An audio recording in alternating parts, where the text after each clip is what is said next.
നമ്മുടെ കൂടെയുള്ള ഷിജു എം ഭാസ്കർ. മന്ദാകിനി ഇപ്പോ എല്ലാവരും കണ്ട് ഇഷ്ടപ്പെട്ട് തരംഗമായിക്കൊണ്ടിരിക്കുന്ന മന്ദാകിനി, അതായത് ഒരുപാട് ഓളങ്ങളുടെ ഇടയിലാണ് മന്ദാകിനി പെട്ടുപോയിരുന്നത്. പക്ഷെ ഇപ്പൊ അത് ഉയർന്നു വരുന്നുണ്ട്. മന്ദാകിനിയുടെ കഥയും സിനിമറ്റോഗ്രാഫറും ഷിജു ആണ്. Welcome Shiju. Thank you thank you thank you. കഥ തന്നെയാണോ അതോ തിരക്കഥയും ഷിജു ആണോ? അല്ല ഇല്ലല്ല, തിരക്കഥ എഴുതിയുള്ള സംവിധായകനാണ്. ഓക്കെ, വിനോദ് തന്നെയാണ്. ഓക്കെ. സ്റ്റോറിയാണ്. സ്റ്റോറി എന്ന് പറയുമ്പോ എന്റെ കൂടെ വർക്ക് ചെയ്യുന്ന എന്റെ അസോസിയേറ്റ് ഉണ്ട്, ഷാലു എന്ന് പറഞ്ഞിട്ട്. അപ്പൊ അവൻ പറഞ്ഞൊരു ഒരു വരിയാണ് ഈ സിനിമയുടെ ഒരു ഇൻസ്പിറേഷൻ എന്ന് വേണം പറയാൻ. അപ്പൊ അവരാദ്യം അപ്പൊ ഇങ്ങനെ പറഞ്ഞപ്പോ നമ്മളിവിടെ ഇങ്ങനെ ഇത് ഭയങ്കര രസമുള്ള ഇൻസിഡന്റ് ആണല്ലോ, അപ്പൊ ഞങ്ങൾ വെബ് സീരീസ് ആയിട്ട് ചെയ്യാൻ ഒന്ന് എഴുതി നോക്കാൻ പറഞ്ഞു. ഞങ്ങളിപ്പോ അവർ ഫ്രണ്ട്സ് എല്ലാവരും കൂടിയിട്ട് എഴുതി. പക്ഷെ അത് വർക്കായില്ല. വർക്ക് ആവേണ്ടി വന്നപ്പോ അവരെല്ലാരും പറഞ്ഞു സിനിമയ്ക്കുള്ള എല്ലാവരും നമുക്ക് വേണമെങ്കിൽ ഒരു 20 മിനിറ്റ്സ് ഷോർട്ട് ഫിലിം ചെയ്യാം. ഷോർട്ട് ഫിലിം നല്ലതാണ്, പക്ഷെ ഷോർട്ട് ഫിലിമിന്റെ ഒരു ലിമിറ്റേഷൻ ഉണ്ട് റീച്ച് വരുന്നതിന്. ഞാനിത് ആദ്യം തന്നെ ഒരു 3 പാർട്ടാക്കി. അതായത് ഇത് എവിടെ തുടങ്ങുന്നു, എവിടെ ഇഷ്യൂ തുടങ്ങുന്നു, എവിടെ അവസാനിക്കുന്നു. ആ 3 പാർട്ട്, ബിഗിനിങ് ആദ്യത്തെ 15 മിനിറ്റ്സിൽ ഒരു ഇഷ്യൂ വരണം, ഇന്റർവൽ പഞ്ചിൽ ഒരു ഇഷ്യൂ വരണം, ഇതുകൊണ്ട് എൻഡ് ചെയ്യിക്കണം. അപ്പൊ അതെനിക്ക് വർക്കായി. അത് എനിക്ക് അപ്പൊ എല്ലാ സുഹൃത്തുക്കളോടും പറയുമ്പോ ആർക്കും കൺവിൻസിങ് അല്ല, ഇത് സിനിമയാക്കാനുള്ള സാധനമല്ല. ഞാൻ വിചാരിച്ചു ഒന്നൊന്ന് നോക്കാം, നമുക്ക് ഞാൻ തന്നെ എഴുതി നോക്കാന്ന് വെച്ചിട്ടുണ്ടെങ്കിൽ ഞാനൊരു 20 പേജിലുള്ള ഒരു 1 ലൈൻ ആദ്യം എഴുതി. അത് എഴുതിയപ്പോ എനിക്ക് തോന്നി ഇത് വർക്ക് ആവാൻ ചാൻസ് ഉണ്ട്, നന്നായി ട്രീറ്റ് ചെയ്താൽ പറ്റും. പക്ഷെ ഒരാളെ കൺവിൻസ് ചെയ്യാൻ പറ്റില്ല ഡയറക്റ്റ് ചെയ്യാൻ. അങ്ങനെ ഇരിക്കുമ്പോഴാണ് വിനോദ് ലീലനെ കിട്ടി. വിനോദ് ലീല ഞാൻ പണ്ടൊരു ഷോർട്ട് ഫിലിം ഫെസ്റ്റിവൽ നടത്തിയപ്പോ അതിൽ പീനാറി എന്ന് പറഞ്ഞൊരു ഷോർട്ട് ഫിലിം ഇങ്ങനെ ഞാൻ കണ്ടിട്ടുണ്ട്, ഏകദേശം ഈ സിറ്റുവേഷനുള്ള സാധനം. നേരെ വിനോദിന്റെ ഫ്ലാറ്റിലോട്ട് വിളിച്ച് വിനോദിനോട് കഥ പറഞ്ഞു. വിനോദിന് ഭയങ്കര വർക്കായി. ഇതുവരെ ആർക്കും കിട്ടാത്ത ഒരു സാധനം എനിക്ക് കിട്ടി. വിനോദിനോട് ഞാൻ പറഞ്ഞു, നീ ഒരു കാര്യം ചെയ്യും, ഒരു ഡീറ്റെയിൽ 1 ലൈൻ ഏതാ. എന്നോട് എത്ര പേജ് വേണം? ഒരു 40 പേജുള്ള 1 ലൈൻ വേണം. വിനോദ് ഒരു 44 പേജുള്ള 1 ലൈൻ തന്നു.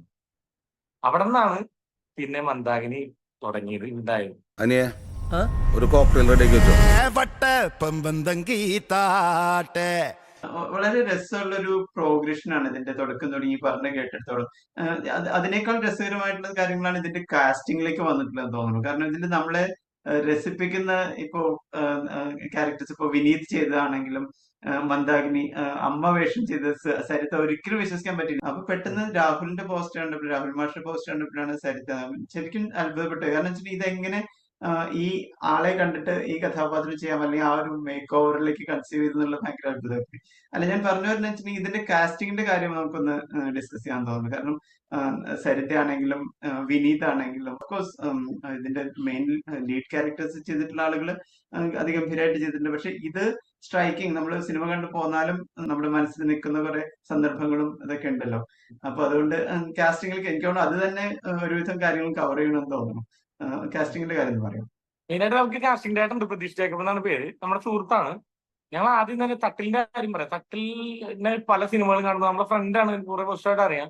പക്ഷെ ഞാൻ തട്ടലിന് ഇങ്ങനെയല്ല, തട്ടലിന്റെ ഒരുപാട് സാധനങ്ങളുണ്ട്, തട്ടിൽ ശരിക്കും യൂസ് ചെയ്യാൻ പറ്റുമെന്ന് തോന്നിയിട്ടുണ്ട്. ഒരുപാട് സംഭവങ്ങൾ ഉണ്ട്. അപ്പൊ പല സിനിമയിലും നമുക്ക് തട്ടിലിനെ കാണുമ്പോൾ കുറഞ്ഞു പോയി എന്ന് തോന്നാറുണ്ട്. അപ്പൊ ഞങ്ങൾ അതുകൊണ്ടാണ് തട്ടിലിനെ സംസാരിച്ചപ്പോൾ തട്ടിൽ പറഞ്ഞു, ഞാൻ സ്ക്രിപ്റ്റ് വായിക്കണം, നീ കഥ പറയില്ല, എനിക്ക് ഓക്കെയാണ്. പിന്നെ പുള്ളി എപ്പോഴും വിളിക്കും. സ്ക്രിപ്റ്റ് വായിച്ചിട്ടില്ല തട്ടില്, ഉറപ്പായിട്ട് വായിച്ചിട്ട്. പിന്നെ ആ തട്ടിലിനോട് സംസാരിച്ചുകൊണ്ടിരുന്നാണ് സമയം പോണേ അറിയില്ല. ഒരു 3 hours ഒക്കെ നമ്മള് 10 പേര് ഇരുന്നിട്ട് തട്ടിലിന്റെ സംസാരം കേട്ടുകൊണ്ടിരിക്കും. അത്ര ശരിക്കും തട്ടിലിന്റെ റിയൽ ലൈഫിലുള്ള ഹ്യൂമർ സിനിമയിൽ പകുതി പോലും ഇല്ല. അത്രയും ഹ്യൂമർ സെൻസ് ഉള്ള ഒരു മനുഷ്യനാണ്. പിന്നെ ഭയങ്കര പെർഫോമർ ആണ് ആൾക്ക് വന്ന് റിയാക്ട് ചെയ്യാനറിയും. ഇപ്പൊ ഒരു ആക്ടർക്ക് വേണ്ട ക്വാളിറ്റി എന്ന് പറഞ്ഞാൽ ഭയങ്കര സെൻസിബിൾ ആയിരിക്കണം. എന്തെവിടെ വേണം, എന്തെവിടെ വേണ്ടെന്ന് അറിയണം. അത് തട്ടിലിന് കറക്റ്റ് ആയിട്ട് അറിയാം. പിന്നെ സരിത ചേച്ചിയുടെ ക്യാരക്ടർ ശരിക്കും ഞങ്ങൾ ഒരു വേറൊരു ആക്ട്രസിനോട് പറഞ്ഞിരുന്നു, പേര് പറയുന്നില്ല. പക്ഷെ അവർക്ക് ചെയ്യണം ഭയങ്കര ആഗ്രഹമായിരുന്നു. പക്ഷെ ചേച്ചിക്ക് ഡേറ്റ് ഇല്ല. അപ്പൊ ചേച്ചിനോട് പറഞ്ഞു ഡേറ്റിൽ എന്ത് ചെയ്യും. പിന്നീട് ഞങ്ങൾ അടുത്ത ഓപ്ഷനിലേക്ക് പോയില്ല. ഇപ്പൊ പ്രൊഡ്യൂസർ സഞ്ജുവേട്ടനാണ് ഇങ്ങനെ ഇവരെ കാര്യം പറയുന്നത്. അപ്പൊ ഞങ്ങൾക്ക് തോന്നി എപ്പോഴും ഒരു ഫ്രഷ് ലുക്ക് വന്നല്ല. ചേച്ചി പെർഫോം ചെയ്യണമെങ്കിലും, കുക്കു എന്നാണ് ഞങ്ങൾ വിളിക്കുക, ചേച്ചിന്ന് വിളിക്കാറില്ല, കുക്കു പെർഫോം ചെയ്യുകയാണെങ്കിലും ഞാൻ അധികം ചേച്ചിയുടെ പടങ്ങൾ കണ്ടിട്ടില്ല. അപ്പൊ ഇങ്ങനെ എന്നോട് പറഞ്ഞപ്പോ എനിക്കുണ്ടായിരുന്നു പുതിയ സാധനം കൊടുത്താൽ മലയാളികൾ എന്തായാലും ആക്സെപ്റ്റ് ചെയ്യും. ഇപ്പൊ നമ്മൾ ജയിലെ അമ്മേനെ എനിക്ക് ഭയങ്കര ഇഷ്ടമായിരുന്നു. അത് അമ്മ വന്നപ്പോ എനിക്ക് ഭയങ്കര ഫ്രഷ് ലുക്ക് തോന്നി. അപ്പൊ കുക്കുവിനെ വിളിച്ചു. അപ്പൊ ഞാനും എനിക്ക് ഈ പ്രശ്നമുണ്ട്. ഞാൻ ഫേസ്ബുക്കിൽ നോക്കിയപ്പോ ചെറിയൊരു പെങ്കൊച്ച്, അത്ര പ്രായം ഒരു 30s 35 ഒക്കെ ഉള്ള ഒരാള്. അപ്പൊ ഞാനിത് അപ്പൊ മേക്കപ്പ് ചെയ്യുന്ന മനുവാണ്. മനു അപ്പൊ കുറെ ഹെലനിലൊക്കെ മേക്കപ്പ് ചെയ്ത. അപ്പൊ മനുവിനോട് ഞാൻ പറഞ്ഞു നമുക്ക് മേക്കപ്പ് ടെസ്റ്റ് നടത്താം. അങ്ങനെ നേരെ ഒരു ഹോട്ടൽ റൂം എടുക്കുന്നു, പ്രൊഡ്യൂസർ അഞ്ചോട്ടിന് എല്ലാവരും വരുന്നു. ഞാൻ ഇതിലോ താഴെ പോകുമ്പോഴേ മേക്കപ്പ് തുടങ്ങിയിട്ടുള്ളൂ. 5 മിനിറ്റ് ആകുമ്പോഴേക്കും മനു വിളിച്ചു പറഞ്ഞു കഴിഞ്ഞു എന്ന്. ഞാൻ മുകളിലേക്ക് പോയി നോക്കുമ്പോ വേറൊരാള്. അപ്പൊ ഇത് പിന്നെ പെർഫോമൻസ് നമുക്ക് ഡൗട്ട് ഇല്ല. ചേച്ചി പിന്നെ ചേച്ചി ചെയ്തിട്ടുള്ളത് കുറച്ച് ഓഫ് ബീറ്റ് സിനിമകളൊക്കെയാണ്. അപ്പൊ നമ്മൾ അങ്ങനത്തെ സിനിമയുടെയും ഭയങ്കര ആരാധകരാ. പക്ഷെ ചേച്ചി ഇവിടെ വരുമ്പോ എങ്ങനെ ഉണ്ടാവും നമുക്ക് ഭയങ്കര പേടിയായിരുന്നു. കാരണം പക്ഷെ അത് വിനോദും ചേച്ചി തമ്മിലുള്ള വിനോദ് അത്രയും എക്സ്പ്ലെയിൻ ചെയ്ത് കൊടുക്കുന്ന ഡയറക്ടറാണ്. വിനോദ് ശരിക്കും ഒരു കാലത്ത് ഒരു സീൻ തുടങ്ങുന്നേക്കാൾ മുമ്പ് വിനോദ് എല്ലാ ആക്ടേഴ്സിനും ഇരുത്തി കറക്റ്റ് പറഞ്ഞു കൊടുക്കും. വിനോദ് എല്ലാ കാര്യം വ്യക്തമായിട്ട് പറഞ്ഞു കൊടുക്കും. ഇത്ര ടേക്ക് പോയാലും ഇതില് 30-40 ടേക്ക് പോയ ഷോട്ടുകളുണ്ട്. ഞാൻ ചിലപ്പോ പോയി നമുക്കൊരു ബ്രീത്തിങ് സ്പേസ് എടുക്കാം, 10 മിനിറ്റ് വെയിറ്റ് അത് തന്നെ വീണ്ടും തുടങ്ങും. കാരണം നമ്മൾ എന്ത് ചെയ്തും കാര്യമില്ല, പെർഫോമൻസ് ഡൗൺ ആയി കഴിഞ്ഞാൽ. കാരണം ശരിക്കും പറഞ്ഞാൽ 1-2 ടേക്ക് കഴിഞ്ഞാൽ പിന്നെ കിട്ടുന്നതെല്ലാം പ്രശ്നമായിരിക്കും. ശരിക്കും ആസ് എ ഫിലിം മേക്കർ എനിക്ക് ഒരുപാട് കട്ട് ഷോട്ട്സ് എടുക്കുന്നതുകൊണ്ട് ഇഷ്ടമല്ല. കാരണം എന്താ വെച്ചാൽ ഇപ്പൊ അൽത്താഫ് ഒരു സാധനം പ്ലേ ചെയ്യുമ്പോൾ അത് നമ്മൾ ഈ ആക്സിസ് നിർത്തും, അടുത്ത ആക്സിസ് സെയിം എടുക്കുമ്പോൾ അയാൾ ചെയ്തേനെ അനുകരിക്കുക ചെയ്യുന്നു. അപ്പോ അയാൾ തന്നെ അയാളുടെ ഉള്ളിൽ അഭിനയിക്കുക. അപ്പം ഇതില് ഒരു മെയിൻ ഇന്റർവൽ പഞ്ച് സീക്വൻസ് ഞാൻ ആദ്യമേ എഴുതുമ്പോൾ ഞാൻ പ്ലാൻ ചെയ്തിട്ടുണ്ട് സിംഗിൾ ഷോട്ട് ആയിരിക്കണം.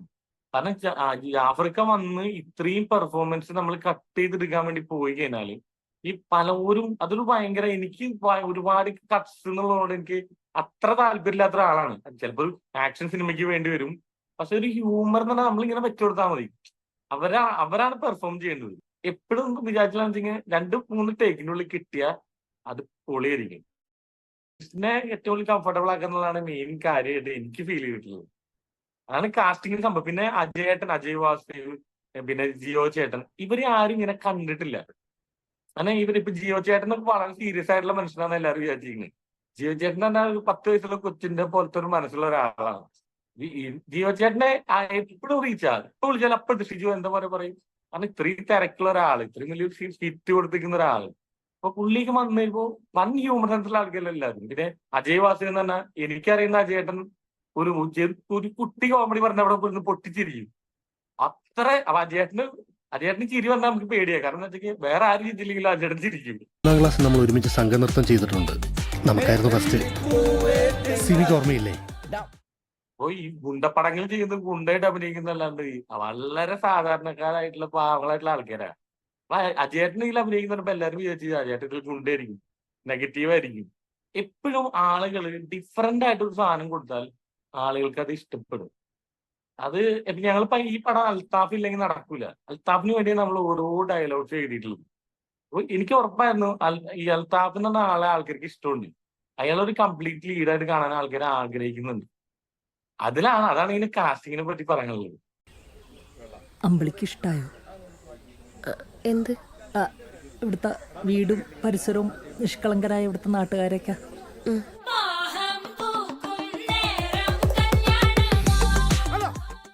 മെയിൻ കാസ്റ്റ് അനാർക്കലിയെ കുറിച്ച് പറഞ്ഞില്ല. അൽത്താഫിന്റെയും അനാർക്കലിയും ആ ഒരു കോംബോം കൃത്യമായിട്ട് വർക്ക് ആയിട്ടുണ്ട്. അത് ശരിക്കും ആദ്യം അൽത്താഫ് ലീഡ് എന്നുള്ള പരിപാടി മാത്രമേ നമ്മൾ ഉണ്ടായിരുന്നുള്ളൂ ആദ്യത്തില്. അത് കഴിഞ്ഞിട്ടാണ് നമ്മള് പിന്നെ ഹീറോയിനിലേക്ക് പോകുന്നത്. അപ്പൊ നമ്മൾ ഇൻഡസ്ട്രിയിലുള്ള അത്യാവശ്യം 1-2 പേരൊക്കെ കഥ പറഞ്ഞിട്ടുണ്ട്. അപ്പൊ ഈ പല ഹീറോയിൻസിനോട് പറയുന്ന സമയത്തും അവർക്ക് ഈ ഡ്രങ്ക് ആയിട്ടുള്ളതാണ് പേടി. 2-3 പേര് പറഞ്ഞപ്പോ എല്ലാവർക്കും വർക്കായി സ്റ്റോറി. അതെങ്ങനെ ചെയ്യും, അത് ഭയങ്കര പിടിവിട്ട് പോകുന്ന സാധനമാണ്. അങ്ങനെയാണ് അന്നക്ലീനെ നമ്മൾ വിളിക്കാം. അങ്ങനെ എന്റെ ഫ്രണ്ട് ജാബിർ വഴിയാണ് അന്നക്ലീനെ കാണാൻ വേണ്ടി പോകുന്നത്. അങ്ങനെ ഞാൻ ഫ്ലാറ്റിൽ പോയി ഞാൻ കഥ പറഞ്ഞു. പുള്ളിക്കാരി ഭയങ്കര വർക്കായി, പുള്ളിക്കാരിക്ക് ഭയങ്കര ഇഷ്ടപ്പെട്ടു, എനിക്ക് ചെയ്യാം. അപ്പൊ എന്നോട് ആരാണ് ഈ ഹീറോ? നമ്മൾ അൽത്താഫിക്കാണോന്ന് ചോദിച്ചു. അപ്പൊ പല ആൾക്കാരും ഇപ്പൊ ഇങ്ങനെ പറയുമ്പോ അയ്യോ അൽത്താഫ് ഹീറോ ആയി എങ്ങനെ ഉണ്ടാവും, ആളുകളെ അക്സെപ്റ്റ് ചെയ്യൂ എന്നൊക്കെ പറയുന്നിടത്ത് പെട്ടെന്ന് നമ്മളെ കൂടെ വർക്ക് ചെയ്യാൻ പോകുന്ന ഒരു പെൺകുട്ടി ഭയങ്കര പോസിറ്റീവായിട്ട് എന്നോട് വന്നായിരുന്നു. അപ്പൊ തന്നെ അൽത്താഫിനെ വിളിച്ചിട്ടുണ്ടായിരിക്കും, അല്ലെങ്കിൽ അവർ തമ്മിൽ കോൺടാക്ട് ഉണ്ടെന്ന് തോന്നുന്നു. എനിക്ക് വിളിക്കുക ടെക്സ്റ്റ് ചെയ്തിട്ടുണ്ടാവും. അങ്ങനെയാണ് അനാർക്കലി ഇന്നായ സമയത്തും അനാർക്കലി ഓരോ സമയത്തും സ്ക്രിപ്റ്റ് കൊടുക്കുമ്പോഴും വായിക്കുമ്പോഴും ഒക്കെ നമുക്ക് ഡീറ്റെയിൽ ആയിട്ട് നമ്മളെ അഭിപ്രായം പറയായിരുന്നു. എല്ലാവരും ഇപ്പൊ കോസ്റ്റ്യൂമിന്റെ കേസ് ആണെങ്കിലും എന്താണെങ്കിലും ഭയങ്കര സപ്പോർട്ടായിരുന്നു. കാരണം ഇത് മെയിൻ ആയിട്ട് ഇത് ഫുൾ നൈറ്റ് നടക്കുന്ന സ്റ്റോറിയാണ്. അപ്പൊ നമുക്ക് ഒരുപാട് ഡേയ്സ് ഷൂട്ട് ചെയ്യാൻ പറ്റില്ല. ശരിക്കും 30 days അത് ഷൂട്ട് ചെയ്ത് 33 days. ഈ 33 daysലും 27 daysഉം ഫുൾ നൈറ്റ് ആയിരുന്നു. അതായത് ഈവനിങ് 12 മണിയാകുമ്പോൾ ഞങ്ങൾ ഇറങ്ങും, 2 മണിക്ക് ഷൂട്ട് തുടങ്ങും, നൈറ്റ് ഇൻഡോർ ഷൂട്ട് ചെയ്യും. അത് കഴിഞ്ഞാൽ നെക്സ്റ്റ് ഡേ മോർണിംഗ് 6 മണി വരെ. അങ്ങനെ 27 days ഷൂട്ട് ചെയ്തു. ഒറ്റ ബ്രേക്ക് ഇല്ലാതെ. മഴ പെയ്യുന്നുണ്ടായിരുന്നു. അപ്പൊ ഈ പെൺകുട്ടികളെയൊക്കെ നമ്മൾ അത്ര സപ്പോർട്ട് ചെയ്തിട്ടുണ്ട്. ഒരാള് നമ്മളോട് ഒരു രീതിയിൽ ഇപ്പൊ 5 മണിക്കൊക്കെയാണ് അനാർക്കലിനെ വിടാറ്. ഒരു ദിവസം 3 മണിക്ക് കഴിഞ്ഞപ്പോ അനാർക്കലി ഞാൻ പോണില്ല, എനിക്ക് ശീലമായിരുന്നു പറയും. അപ്പൊ നമ്മളുടെ ക്ഷീണം നമ്മൾ കാണിച്ചിട്ടില്ല. അപ്പൊ ഇവര് ഞാൻ ഏറ്റവും കൂടുതൽ എല്ലാ ഷോട്ടിലും 8-9 പേരുണ്ടാവും. ഇന്ന് രാത്രി ഇവരൊക്കെ വിളിച്ച് കാരവനിൽ പോയിട്ട് വിളിച്ചുകൊണ്ടിരാന്നുള്ള പോസിബിൾ ആയിട്ടുള്ള കാര്യമില്ല. അവര് വാഷ്റൂമിൽ പോകാൻ വേണ്ടി മാത്രമാണ് കാരവൻ യൂസ് ചെയ്യുള്ളൂ. ബാക്കി എല്ലാവരും ഒരു കല്യാണം പോലെ ആ പന്തലിന്റെ ഫ്രണ്ടിൽ തന്നെ ഇരിക്കും. അപ്പൊ നമുക്ക് ഭയങ്കര മെമ്മറി ആയിരുന്നു ഷൂട്ട്. സത്യം ഞങ്ങൾ ഭയങ്കര ടയർഡായിരുന്നു. ഞങ്ങൾ റെഡ് ബുള്ളൊക്കെ കുടിച്ചിട്ടാണ് നിൽക്കുന്നത്. കാരണം അവർക്ക് ഒരു അരമണിക്കൂർ കഴിഞ്ഞാൽ കുറച്ച് സമയം ബ്രേക്ക് എടുക്കുക. നമുക്കതില്ല. അപ്പൊ ഇതിന് അറ്റ് എ ടൈം 2 ക്യാമറയായിരുന്നു. നമുക്ക് റെസ്റ്റില്ല. ഒരു ഷൂട്ട് കഴിഞ്ഞ ഒരു 7 days കഴിഞ്ഞപ്പോ ഞാനും ഡയറക്ടർ റൂമിലോട്ട് കയറുക. ഇപ്പൊ ഡയറക്ടർ റൂമിലോട്ടാ നടക്കുന്നത്, പക്ഷെ അവൻ ബാക്കിലോട്ടാ പോകുന്നത്. കാരണം 7 മോർണിംഗ് 6 മണിക്കാണ്. അപ്പൊ ഞാൻ ചോദിച്ചു എന്ത് കിട്ടുന്നില്ല, ഞാൻ റൂമിൽ പോവാണ്. അവന് ഫ്രണ്ടിൽ കയറാൻ പറ്റുന്നില്ല. കാരണം അങ്ങനെ ഹെൽത്ത് മൊത്തം പണി കിട്ടിയ ഒരു സിനിമയാണ്. പക്ഷെ മൈപ്പോർക്ക് ഭയങ്കര ഒരു എക്സ്പീരിയൻസ് ആയിരുന്നു. ആക്ച്വലി സംവിധായകനോട് ചോദിക്കേണ്ട ചോദ്യം, പക്ഷെ നിങ്ങളൊരു ടീമായിട്ട് വർക്ക് ചെയ്യണോണ്ട് കുഴപ്പമില്ലെന്ന് തോന്നുന്നു.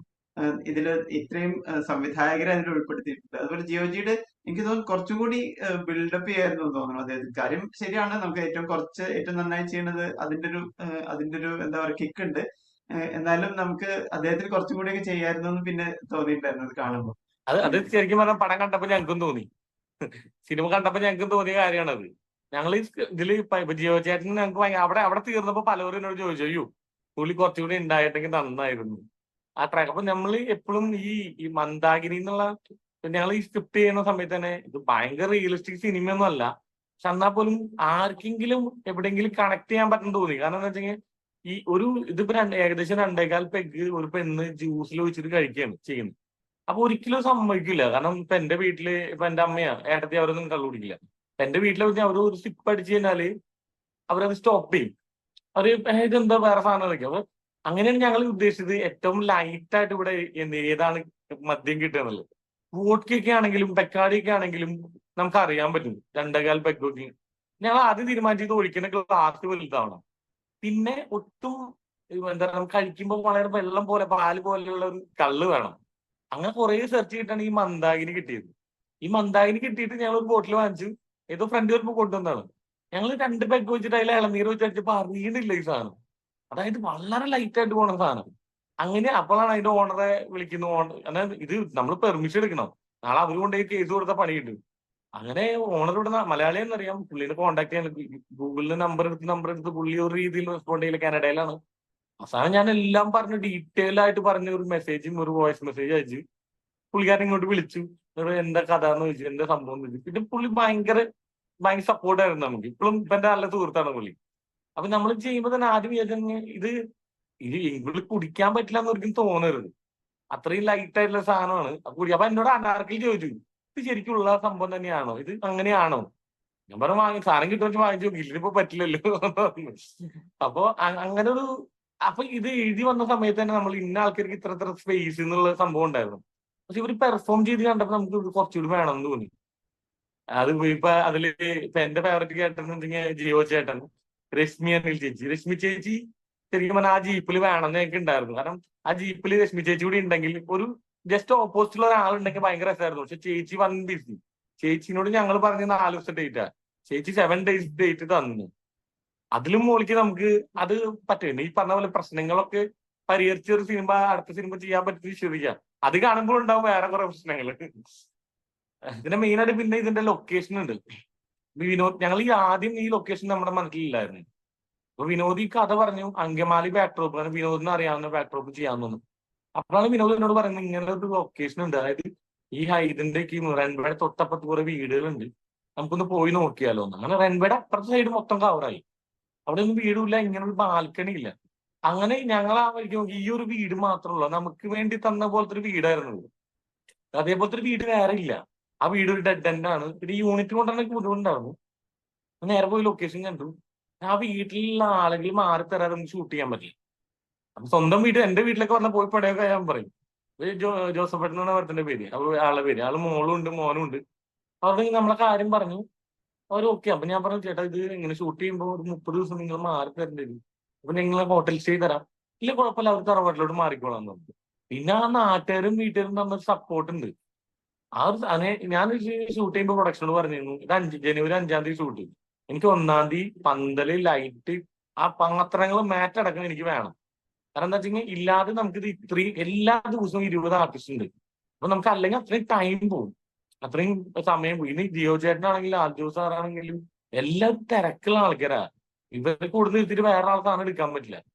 പിന്നെ ആ വീട് മൊത്തം ലൈറ്റപ്പ് ചെയ്തു നമ്മൾ, ആ മൊത്തം സെറ്റ് ചെയ്തിട്ട്. അപ്പൊ എല്ലാവർക്കും അറിയാം കിച്ചൺ ഇതാണ്, ഇവിടെയാണ് സംഭവം. എല്ലാ വീട്ടിലേക്കും വേണ്ട സാധനങ്ങൾ എല്ലാം വാങ്ങിച്ചു. അപ്പൊ അതുകൊണ്ട് അങ്ങനെ ഒരു ഭയങ്കര ഒരു ഇതുണ്ട്, യൂണിറ്റി ഉണ്ട് സിനിമയ്ക്ക്. ഇപ്പൊ സ്ക്രിപ്റ്റിങ്ങിലാണെങ്കിലും ഞാൻ ഒറ്റയ്ക്ക് ഇരുന്ന് എഴുതിയല്ല, ഞങ്ങള് എന്റെ അസിസ്റ്റൻസ് ഉണ്ട്, ഡയറക്ഷൻ അസിസ്റ്റൻസ് വിനോദ്, എല്ലാവരും കൂടിയിട്ട് ഒരു 9 പേര് കൂടിയിട്ട് 30 ദിവസം വേറെ പണിക്കും പോവാതെ ഇവിടെ നിന്ന് എഴുതിയാണ് സ്ക്രിപ്റ്റ്. നമ്മൾ ഓരോ സീനിലും നമ്മൾ തല്ലുകൂടുമായിരുന്നു. നമ്മൾ പലപ്പോഴും പല ആൾക്കാർ പറഞ്ഞ അഭിപ്രായങ്ങൾ ഇപ്പൊ സിനിമ കാണുമ്പോൾ മനസ്സിലാവും. അപ്പൊ നമ്മളെപ്പോഴും ഇത് ഹ്യൂമർ, സിറ്റുവേഷനിൽ ഹ്യൂമർ ഉണ്ട്, ഹ്യൂമർ അധികം ആഡ് ചെയ്യണ്ടെന്ന് വിചാരിച്ച സാധനമാണ്. അൽത്താഫ് എന്നോട് എപ്പോഴും പറയും ഇതെല്ലാം ഇങ്ങനെ പറയട്ടെ. അപ്പൊ ഇപ്പൊ ഇന്നലെ ഞാൻ അൽത്താഫ് സിനിമ കണ്ടു. ഓരോ കോമഡി അപ്പൊ പറയുമ്പോഴേക്കും പറയും കണ്ടാ വർക്കാര് കണ്ടാ ഇപ്പോഴും പറയും. അപ്പൊ ഇന്നലെ ഒരു സിനിമയിലെ ഒരു ഡയലോഗ് ഉണ്ട്. അപ്പൊ ഞാൻ അൽത്താഫിനോട് പറഞ്ഞു, അൽത്താഫ് അത് പറയല്ലേ, അത് ചളിയായിരിക്കും, സൊല്ലിങ്ക എന്ന് പറയുന്ന സാധനമുണ്ട്. അപ്പൊ എന്നെ മാറ്റി പറഞ്ഞു ഇത് തിയേറ്ററിൽ ചിരിച്ചില്ലേ നോക്കോ. അപ്പൊ എന്നോട് എപ്പോഴും ചോദിക്കും തിയേറ്ററിൽ ചിരിച്ചോ, ഞാൻ പറയില്ല എന്ന് പറഞ്ഞു. ഇന്നലെ കണ്ടോണ്ടിരിക്കുമ്പോ ആളുകൾ ഭയങ്കര ചിരി പറഞ്ഞു, കണ്ടാ ചിരിച്ചിട്ടുണ്ടല്ലേ. നമ്മൾ ഇട്ട് കൊടുക്കണം. നമ്മൾ ആദ്യത്തൊക്കെ നമ്മള് ഒരു 20 മിനിറ്റ്സ് കണ്ട് ഹ്യൂമർ കുറച്ചിട്ടുണ്ട്, പക്ഷെ അത് കുറച്ചുകൂടി വേണമായിരുന്നു ഇപ്പൊ തോന്നുന്നുണ്ട്. ചില ഫീഡ്ബാക്ക് ഒക്കെ നമ്മൾ കേട്ടിട്ടുണ്ട്. കാരണം 1-2 ദിവസം കഴിഞ്ഞിട്ടാണ് ഞാൻ സിനിമ കാണാൻ പോകുന്നത്. അപ്പൊ മിക്സഡ് റെസ്പോൺസ് ആയിരുന്നു ആ ദിവസങ്ങളിൽ. ഒന്നും വെച്ചിട്ടുണ്ടെങ്കിൽ വലിയ സിനിമകൾ വന്നിട്ടുണ്ടായിരുന്നു, പിന്നെ ഇത് ശ്രദ്ധിക്കപ്പെടാൻ കുറച്ചൊരു സമയം എടുത്തു. അപ്പൊ ഞാൻ ഏകദേശം റൈറ്റ് ടൈമിൽ അത് കണ്ടത്. അപ്പൊ ഈ ആളുകളുടെ ഉള്ളു തുറന്നുള്ള ചിരി ഉണ്ടല്ലോ. അപ്പൊ നമ്മുടെ പഴയ സത്യനന്ദിക്കാട് ഫിലിം അല്ലെങ്കിൽ പഴയ ബാലചന്ദ്ര മേനോൻ ഫിലിമൊക്കെ വീട്ടമ്മമാരൊക്കെ ഇഷ്ടപ്പെടുന്ന തരം ഫിലിംസ്, അങ്ങനത്തെ രീതിയിലുള്ളൊരു ഓളമായിരുന്നു എനിക്ക് ഫീൽ ചെയ്തത്. അപ്പൊ അതുകൊണ്ട് എനിക്കും അത് ഭയങ്കരമായിട്ട് രസിച്ചു ശരിക്കും പറഞ്ഞാൽ. ആളുകള് വൺസ് ഇതിലേക്ക് ഓണായി കഴിഞ്ഞാൽ പിന്നെ അവർക്ക് എന്തും ചിരി വരും. ഇപ്പൊ ഇതില് കുട്ടിയാക്കൽ ചെയ്ത ക്യാരക്ടർ, കുട്ടിയാക്കൽ അങ്ങനെ സാധനം ഇതുവരെ പ്ലേ ചെയ്തിട്ടില്ല. അപ്പൊ ആദ്യത്തെ കുട്ടിയാക്കലിനൊന്നും ആളുകൾ ചിരിക്കുന്നില്ല. വർക്കലേക്ക് വേണോ വാർക്കപ്പടിക്ക് വേണോ ഞാൻ തീരുമാനിച്ചോളാം. മരിക്കാണെങ്കിൽ വൺസ് ഇത് കഴിഞ്ഞ 20 മിനിറ്റ്സ് കഴിഞ്ഞാൽ പിന്നെ ഓണാണ് ഇത്. അപ്പൊ ഇത് എനിക്ക് തോന്നിയില്ലെങ്കിൽ നമ്മൾ ഈ എക്സ്പീരിയൻസ് ഇപ്പൊ ഇന്നസെന്റ് ഏട്ടൻ ഒരു സിനിമ വന്നിട്ട് ഫസ്റ്റ് ഷോട്ടില് പുള്ളി പറഞ്ഞ് നമ്മൾ ചിരിക്കും. കാരണം ഓൾറെഡി പുള്ളി നമ്മളെ മൈൻഡ് അങ്ങനെ സെറ്റ് ചെയ്ത് വെച്ചില്ലേ. അത് ഈ എസ്റ്റാബ്ലിഷ് ആക്ടേഴ്സും പുതിയ ആൾക്കാരും നമ്മളെ വ്യത്യാസമാണത്. പക്ഷെ നെക്സ്റ്റ് ടൈം സിനിമ കാണുമ്പോൾ ജിയോ ചേട്ടൻ വരുമ്പോഴേ ചിരിക്കും ആൾക്കാർ. കാരണം ഇയാൾ വരുന്നതേ ഇയാളെ അവസാനം ശശിയാവൂലോ എന്നുള്ളത്. അപ്പൊ ഒരു ടൈം എടുക്കും. ആ ഒരു ആദ്യത്തെ ഒരു 20 മിനിറ്റ് ഈ ടൈം ഉണ്ട് ഇത് പിടിക്കാനുള്ള. അല്ലെങ്കിൽ ലെജൻസ് വന്നിട്ട് അഭിനയിക്കണം. ഒറ്റ സീനിൽ പപ്പു വന്നാൽ പൊളിയാണ്, നമ്മൾ ഒറ്റ സീനിലെ ആക്സെപ്റ്റ് ചെയ്യും. അത് ഇതാ നമ്മൾ പുതിയ ആൾക്കാർക്ക് സിനിമയുണ്ടേ, പുതിയ ആൾക്കാരെ അഭിനയിക്കണ്ടേ. ഒരു സിനിമയിൽ എപ്പോഴും ഞാൻ വിശ്വസിക്കുന്ന ഒരു ഹുക്കിംഗ് പോയിന്റ് വേണം. ഒരു ഹുക്കിംഗ് പോയിന്റ് എന്താണ് എനിക്ക് തോന്നിയിട്ടുള്ളത്, ഇത് എന്റെ ഹുക്കിംഗ് പോയിന്റ് അൽത്താഫാണ്. കാരണം അൽത്താഫിനെ അങ്ങനെ കാണാൻ അത് പണ്ട് തൊട്ടേ ഉള്ള ഒരു സാധനമാണ്. ഇപ്പോ കലാപം മണിച്ചേട്ടൻ ഇങ്ങനെ ചെറിയ ക്യാരക്ടേഴ്സ് ചെയ്തു വരുന്നു, പുള്ളി നമുക്ക് മിസ് ചെയ്യുന്നുണ്ടായിരുന്നു. പുള്ളി ലീഡായിട്ട് വേണമെന്നുണ്ട്. ആ സ്പേസിലോട്ട് കയറി കറക്റ്റാണ് അവര്. അങ്ങനത്തെ ഒരു ഇതാണ്. അപ്പൊ അൽത്താഫിന് അത്രയും ഇഷ്ടമാണ് ഓഡിയൻസിന്. പിന്നെ അൽത്താഫിന്റെ അത്ര സാധനമുണ്ട്. അൽത്താഫ് ഭയങ്കര ബ്രില്യന്റ് ആയിട്ടുള്ള ഒരാളാണ്. എനിക്ക് ഭയങ്കര നല്ല അടുത്ത സുഹൃത്താണ്. അൽത്താഫ് അധികം സംസാരിക്കുന്നില്ല, നമ്മൾ ഈ സിനിമയിൽ കാണുന്ന അൽത്താഫ് ഒന്നുമില്ല. വളരെ ക്ലോസ് ആയിട്ടുള്ള ആൾക്കാരുടെ അൽത്താഫ് ഇതിൽ കോമഡിയാണ് ഞാൻ കേട്ടിട്ടുള്ളൂ. സെറ്റിൽ അൽത്താഫ് ഭയങ്കര കംഫർട്ടബിൾ ആയിരുന്നു, നല്ല രസമായിരുന്നു. അപ്പോ അൽത്താഫ് തന്നെയാണ് എനിക്ക് തോന്നിയിട്ടുള്ള ഈ സിനിമയിലെ ഹുക്കിംഗ് പോയിന്റ്. പിന്നെ പ്രൊഡക്ഷൻ സൈഡിൽ നിന്ന് നമുക്ക് ഇത് നമ്മൾ കുറെ പ്രൊഡ്യൂസേഴ്സിനോട് പറഞ്ഞിട്ടുള്ളതാണ്. പക്ഷെ എല്ലാവർക്കും ഇത് ബിസിനസ് ആവില്ല, അങ്ങനെ ഇങ്ങനെയൊക്കെ പറഞ്ഞിട്ട് എല്ലാവരും ഇതായി. ഞാൻ സഞ്ജു ഉണ്ണിത്താന്നാണ് പ്രൊഡ്യൂസർ പേര്. അപ്പൊ സഞ്ജുചേട്ടനിലെ ശരിക്കും പറഞ്ഞാൽ ഈ പ്രോജക്റ്റ് എല്ലാം സെറ്റ് ആയിട്ട് വന്ന ഒരാളാണ്. സഞ്ജുചേട്ടൻ അൽത്താഫ് എന്ന് പറഞ്ഞപ്പോഴും ഈ കഥ കേട്ടപ്പോഴും പുള്ളി ഭയങ്കര കോൺഫിഡൻസ് ആയിരുന്നു പുള്ളിക്ക്. പുള്ളി ഒരു പോയിന്റിൽ പോലും ഇതുവരെ ഇപ്പോഴും ഫോൺ നോക്കിക്കൊണ്ടിരിക്കുകയായിരിക്കും. ഞാൻ എന്റെ ലൈഫിൽ ഇങ്ങനെ പ്രൊഡ്യൂസർ കണ്ടിട്ടില്ല. കാരണം നമ്മള് ഇപ്പൊ പൈസ ഇൻവെസ്റ്റ് ചെയ്യുന്ന കാര്യം മാത്രമല്ലോ പ്രൊഡക്ഷൻ, നമ്മളെ കൂടെ നിൽക്കുന്നത് എല്ലാ പ്രൊമോഷനും എന്തിനും പുള്ളി ഒരു വല്ലാത്തൊരു ടീമാണ്. ആ ടീമാണ് ശരിക്കും ഈ പടം ഇത്രയും പുറത്തേക്ക് അറിയിച്ചത്. ഇപ്പൊ കുറെ പൈസ കൊടുത്ത് നിങ്ങളോട് മാർക്കറ്റ് ചെയ്തുകൊണ്ട് കാര്യമില്ല. സഞ്ജുട്ടൻ എനിക്ക് തോന്നുന്നു 5 മണിക്കൊക്കെ എനിക്ക് മെസ്സേജ് അയക്കുക, ഏർലി മോർണിംഗ് 5 മണിക്ക് മെസ്സേജ് ചെയ്തിട്ട് പുള്ളി പിന്നെ ഉറങ്ങുന്നു 12 മണിക്കാ. അതുവരെ സിനിമയാണ്. ഒരു വല്ലാത്ത പ്രൊഡക്ഷൻ ആയിരുന്നു, ഒരു സ്പെയർ പ്രൊഡക്ഷൻ ആണ്. പ്രൊഡ്യൂസർ ഒന്നും പറയണ്ട. അപ്പൊ അങ്ങനെ എല്ലാം കൂടി അവസാനമായിട്ട് വന്നു. കാരണം കുറെ പേര് ഒരു നല്ല സിനിമ ചെയ്യാൻ വേണ്ടി വന്നു. അവസാനം കുറെ പേര് ബെൽറ്റായി വന്നു, എല്ലാരും കൂടി വന്നു. എനിക്ക് അതാ ഫീൽ ചെയ്തിട്ടില്ല. കാസ്റ്റിംഗ് നമുക്ക് ആ ഒരു സെക്ഷൻ തീർക്കുന്നതിന്റെ ഒരു ഭാഗമായിട്ട് അതിലെടുത്ത് പറയേണ്ടതാണ്. കുട്ടിയാക്കിലിന്റെ പേര് പറഞ്ഞപ്പോ അദ്ദേഹം വളരെ സ്മൂത്ത് ആയിട്ട് ചെയ്തു പോയിട്ടുണ്ട് കാര്യം. നല്ല ടൈമിങ്ങും നല്ല ഫ്യൂച്ചറിൽ ഒരു ആക്ടറായിട്ട് എനിക്ക് തോന്നിയിരുന്നു. അങ്ങനെ എങ്ങനെയാ ഫിലിമിലേക്ക് വന്നത്? ആ കുട്ടി എന്റെ അസോസിയേറ്റ് ഡയറക്ടർ ഏബിൾ ഉണ്ട്. ഏബിൾ ആണ് ഇങ്ങനെ കുട്ടിയുടെ കാര്യം പറയുന്നത്. അപ്പൊ എനിക്ക് കുട്ടീനെ അറിയാം. ഞാൻ ബിഗ് ബോസ് കണ്ടിട്ടില്ല. ബിഗ് ബോസിലാണ് കുട്ടി ഒരു ഫെയിം ആയത്. പക്ഷെ ഈ കോവിഡ് സമയത്ത് ഇവരൊരു പ്രീമിയർ 10 ടീം ഒരു വെബ് സീരീസ് ചെയ്തിരുന്നു കോവിഡ് സമയത്ത്. അപ്പൊ ഞാനത് വീട്ടിൽ വെച്ച് കണ്ടിട്ട് അജയ് വാത്തയൊക്കെ എനിക്ക് അയച്ചു തന്നിട്ടുണ്ട്. അപ്പൊ അതിലെ കുട്ടീനെ എനിക്ക് ഇഷ്ടം. ഇവന്റെ ഇൻസ്റ്റയ്ക്ക് എടുത്ത് നോക്കിയപ്പോ ഭയങ്കര സ്റ്റൈലൻ, ഭയങ്കര ഗ്ലാമർ ആയിട്ട് ഒരുത്തൻ. അപ്പൊ നമ്മുടെ അനി എന്ന് പറഞ്ഞു കഴിഞ്ഞാൽ ഇവൻ നന്നായി കള്ളു കുടിക്കുന്ന ആളാണ്. ഇവൻ ചിലപ്പോൾ മുടിയൊന്നും സെറ്റ് ചെയ്യില്ല, താടിയൊന്നും ഇതാക്കില്ല, അങ്ങനെ നടക്കുന്ന ഒരാളാണ്. ഇവനാണ് നോക്കിയപ്പോ ഇവൻ ശരിയാവില്ല, വരാൻ പറഞ്ഞു. ഫ്ലാറ്റിൽ വന്നു, സംസാരിച്ചു. അപ്പോഴും ആള് നല്ല സുന്ദരൻ. അപ്പൊ പക്ഷെ അവന് ഭയങ്കര താല്പര്യമുണ്ട്. അവൻ ചെയ്തേ പറ്റില്ല എന്നുള്ള മൂഡിലാണ് അവൻ നിൽക്കുന്നത്. അപ്പൊ ഞാൻ പറഞ്ഞു, നീ താടി വളർത്തി, താടി ഒന്ന് വളർത്തിട്ട് നോക്ക്. താടി വളർത്തി. അപ്പൊ ഇവന്റെ ഫേസ് കുറച്ച് ചെറുതാണ്. അപ്പൊ നമ്മുടെ ആളെ കള്ളു കുടിച്ച ആൾക്കാരൊക്കെ ആണെങ്കിൽ അവർ കണ്ണ് ഇത്രയും ട്രങ്കായിട്ടുള്ള ആൾക്കാരൊക്കെ ആകുമ്പോൾ അവർ ഫേസ് ഒക്കെ പ്രത്യേകത ഉണ്ടാവും. കുറച്ച് നന്നായിട്ട് കഴിച്ചിരുന്ന ഒരു സുഹൃത്തിനെ ഞാൻ 2 ദിവസം മുമ്പ് കണ്ടു. ഭയങ്കര വ്യത്യാസം. ഞാൻ ചോദിച്ചപ്പോൾ അവൻ പറഞ്ഞു, ഇല്ല ഞാൻ 2 മാസമായിട്ട് കഴിക്കുന്നില്ല, ഒന്നുമില്ല എന്ന് പറഞ്ഞു. അപ്പൊ അത് ഫേസിൽ ഭയങ്കരമായിട്ട് കാണിക്കും, ഭയങ്കരമായിട്ട് വ്യത്യാസം കാണിക്കും, ഉറപ്പാണത്. അങ്ങനെ കുട്ടി ഒരു 2 ആഴ്ച കഴിഞ്ഞിട്ട് ഒരു ഫോട്ടോ അയച്ചിരുന്നു താടി വെച്ചിട്ടുള്ളത്. പക്കയാണ്. പിന്നെ ഇവൻ പെർഫോം ചെയ്യാൻ വന്നപ്പോ ഫസ്റ്റ് ഡേ തന്നെ നമുക്ക് അറിയാമായിരുന്നു. ഫസ്റ്റ് ഡേ നമ്മൾ ഞെട്ടിച്ചു കളഞ്ഞു. അവൻ യൂസ് ചെയ്തിട്ടില്ല സിനിമ, അയാളെ സിനിമ ഉപയോഗിച്ചിട്ടില്ല. പിന്നെ അത്രയും ഇവരൊക്കെ എന്താ വെച്ചാൽ നമ്മള് അത്രയും ഇന്നായിരുന്നു ഇതില്. അത് വെറുതെ വന്നിട്ട് അഭിനയിച്ചിട്ട് പോവാന്നില്ല, ഇന്നായിരുന്ന ആൾക്കാര്. അപ്പൊ നമ്മൾ കാര്യത്തിന് എഫേർട്ട് ഇടുന്ന സമയത്ത് എനിക്ക് കാരണം ഒരാളിപ്പോ ഞാൻ ഇതിന്റെ ക്യാമറ മാത്രം പോയി ചെയ്തത്. ഇപ്പൊ ഞാൻ സിനിമ ചെയ്യുന്ന സമയത്ത് ഈ സിനിമ ചെയ്യുന്ന സമയത്ത് സത്യം പറഞ്ഞ ക്യാമറ ശ്രദ്ധിച്ചിട്ടേ ഇല്ല. അപ്പൊ അസോസിയേറ്റിനോട് ലൈറ്റ് പറയും, അവർ ചെയ്യും. ഞാൻ പോയിട്ട് അതിന് ഫ്രെയിം നോക്കും. കാരണം എനിക്കിത് എപ്പോഴും ഉണ്ടായിരുന്നു, ഇത് ക്യാമറ എന്നല്ല ഇതിന്റെ മെയിൻ കാര്യം, ഇവരെ പെർഫോമൻസ് ആണ്. എപ്പോഴും അശ്വതി ശ്രീകാന്ത് പറയുന്ന ഒരു ഡയലോഗ് ഉണ്ടായത്, അമ്മ പറയും വിളിക്കും, വീട്ടിലോട്ട് വിളിക്കും, അവരെ വിളിക്കും എന്ന് പറയും. അപ്പൊ അവരെ വിളിച്ചിട്ട് എന്താ പറയാ, അതായത് നിങ്ങളെ മോളൂടെ മദ്യപിച്ചിട്ടുണ്ടെന്നാണ് പറയേണ്ടത്. അത് അമ്മ പറയുന്നത് വിളിക്കാണ്ടിരിക്കാൻ പറ്റില്ല. അപ്പൊ എഴുതുമ്പോൾ എന്റെ എന്തായിരുന്നു, നിങ്ങൾ മോളോട് കള്ളൂർ അലമ്പുണ്ടാക്കി എത്രയും പെടുത്ത് പറഞ്ഞു. കാരണം അത് പറഞ്ഞു തീർക്കാനേ ഇതാക്കുള്ളൂ. അപ്പൊ എത്രയും പെടുത്ത് പറഞ്ഞപ്പോ അവരെ എന്താന്ന് ചോദിക്കും. പിന്നെ ഇനി അത് വ്യക്തമായിട്ട് പറഞ്ഞേ പറ്റുള്ളൂ. പറയും നിങ്ങളെ മോളോടെ മദ്യപിച്ചിട്ട് കുറച്ച് കുഴപ്പമുണ്ടാക്കുന്നുണ്ട്, വരണം എന്ന് പറയും. അപ്പൊ ഈ സീൻ ഷൂട്ട് ചെയ്യുമ്പോൾ കുറച്ച് വൈറ്റ് ഷോട്ടാണ്, ട്രാക്ക് എന്തോ ചെറുക്കൊക്കെ ഉണ്ട്. ഞാൻ ട്രാക്കിൽ ഇരിക്കുമ്പോൾ നോക്കുമ്പോ ശരി വേറെ രീതിയിലാണ് പറഞ്ഞത്. അപ്പൊ ഞാൻ പെട്ടെന്ന് ട്രാക്കിൽ ഇറങ്ങിയിട്ട് നല്ല ഇതല്ല വേണ്ട, നമുക്ക് ഈ സാധനമാണ് കണ്ട്. അപ്പൊ നമ്മുടെ പണി കൂടി പറഞ്ഞിട്ട് അവിടെ പോവാന്നുള്ള അത് സമയം എന്ന് പറഞ്ഞാൽ ഏറ്റവും കൂടുതൽ പോകുന്നത് പെർഫോമൻസിനാണ്. കാരണം അവരെ കൺവിൻസ് ചെയ്യണതാണ് സിനിമ. അവര് ഓക്കെ ആയിട്ടാണ് നമുക്ക് ഇത് ചെയ്യാൻ പറ്റുള്ളൂ. പലപ്പോഴും നമ്മൾ നൈറ്റ് ഒക്കെ ആകുമ്പോ ഞങ്ങൾ ഇതിന്റെ ഇമ്പോർട്ടൻറ്റ് ഷോട്ടൊക്കെ ഏർലി മോർണിംഗ് 5:50 എടുത്തിട്ടുണ്ട്. ഒരു മനുഷ്യൻ ഒരു 2 മണി കഴിഞ്ഞാൽ 5 മണി വരെ ഒരു മനുഷ്യനൊന്നും ഉറങ്ങാൻ പറ്റാത്ത അവസ്ഥ എന്ന് പറഞ്ഞാൽ അത് ഭയങ്കര അവസ്ഥ തന്നെയാണ്. ഇന്നലെ അൽത്താഫ് പറഞ്ഞു, മെയിൻ സീക്വൻസിൽ അൽത്താഫ് ഇങ്ങനെ ഈ സോങ് തുടങ്ങിയേക്കാൾ മുമ്പ് ഇങ്ങനെ ആടുന്ന സംഭവമുണ്ട്. മാമന്റെ ഫസ്റ്റ് നൈറ്റ് ആണ് പറഞ്ഞിട്ട് അതെടുത്തത് ഏർലി മോർണിംഗ് 5:30 അപ്പൊ ഈ ലൈറ്റ് ഓപ്പൺ ആയിട്ട് വരിക. എനിക്ക് ആ ഷോട്ട് എന്റെ ക്യാമറയിൽ കണ്ടത് ഓർമ്മയില്ല. ഞാനത് എഡിറ്റിൽ വന്നപ്പോഴാണ് എന്ത് രസമായിട്ടാണ് അൽത്താഫ് ഇങ്ങനെ ചെയ്തെന്ന്. ഞാൻ ഷൂട്ട് ചെയ്ത സാധനമാണ്, ഞാൻ എന്തോ മൈൻഡിൽ ഷൂട്ട് ചെയ്തിട്ടുള്ളത്. എഡിറ്റില് ഫസ്റ്റ് സോങ് ആണ് എഡിറ്റ് ചെയ്ത് കാണുന്നത്. സോങ് എഡിറ്റ് ചെയ്ത് വന്നപ്പോഴാണ് ഇത് ഭയങ്കര രസം. ഇത് പറഞ്ഞു കൊടുത്ത് ചെയ്തല്ല, അതായത് 4 മണി കഴിഞ്ഞ് കഴിഞ്ഞാൽ പറ്റില്ല. പിന്നെ പ്രൊഡക്ഷൻ നമുക്ക് നിങ്ങൾ തീർക്കാനുള്ള പ്രഷർ ഒന്നും ഉണ്ടായിരുന്നില്ല. പ്രോബ്ലം എന്താ വെച്ചെങ്കിൽ ഇത് തീർക്കാതെ നമുക്ക് ആർട്ടിസ്റ്റിന് ഡേറ്റ് ഇല്ല. അതാണ് ഏറ്റവും വലിയ ഇഷ്യൂ വരുന്നത്. നമ്മള് എന്തെങ്കിലും ഒരു സാധനം വരുമ്പോ അപ്പുറത്ത് വേറെ പുലിവാലിൽ കയറി വരുമല്ലോ. ഈ ഡയറക്ടേഴ്സ് ആക്ട് ചെയ്തതിന്റെ കാര്യമുണ്ട്. ലാലുജി ഒരുപാട് സിനിമകൾ ഇൻട്രൊഡക്ഷൻ കൊടുത്തും ആക്ട് ചെയ്തിട്ടൊക്കെ നമ്മൾ കണ്ടിട്ടുണ്ട്. ഇതിൽ പക്ഷെ വളരെ മിതമായിട്ട് ഉള്ളൊരു ക്യാരക്ടറും അങ്ങനെയാണ്. അദ്ദേഹം ചെയ്തിട്ടുള്ളത് ഭയങ്കര രസമായിട്ട് നമുക്ക് ഇങ്ങനെ കണ്ടിരിക്കാൻ തോന്നുന്ന ഇനിയൊരു വാച്ചിന് പറ്റുന്ന ഒരു രീതിയിലാണ് പുള്ളിയുടെ പെർഫോമൻസ്. ലാലുജിയുടെ ഇതെങ്ങനെയായിരുന്നു ആ സിറ്റുവേഷൻസ് ഒക്കെ? ലാൽജു സാറിന് ആദ്യം നമ്മൾ കഥ പോയി പറഞ്ഞു, പുള്ളി കഥ ഇഷ്ടം. അപ്പൊ എന്നോട് പറഞ്ഞിട്ടുണ്ടായിരുന്നു എനിക്ക് എന്റെ സീൻ മാത്രം മതി. അവൻ അല്ലേ സാർ കഥ കേൾക്കണം. ജിയോ ചേട്ടനോട് എല്ലാവരും പുള്ളി കഥയെ പറഞ്ഞില്ലേ ഞങ്ങൾ, പുള്ളി കഥ കേൾക്കണം. കഥ കേട്ടപ്പോ നല്ല സാറാണ്. അപ്പൊ സാറ് ഞാൻ ചെയ്യാം, ഓക്കെയാണ്.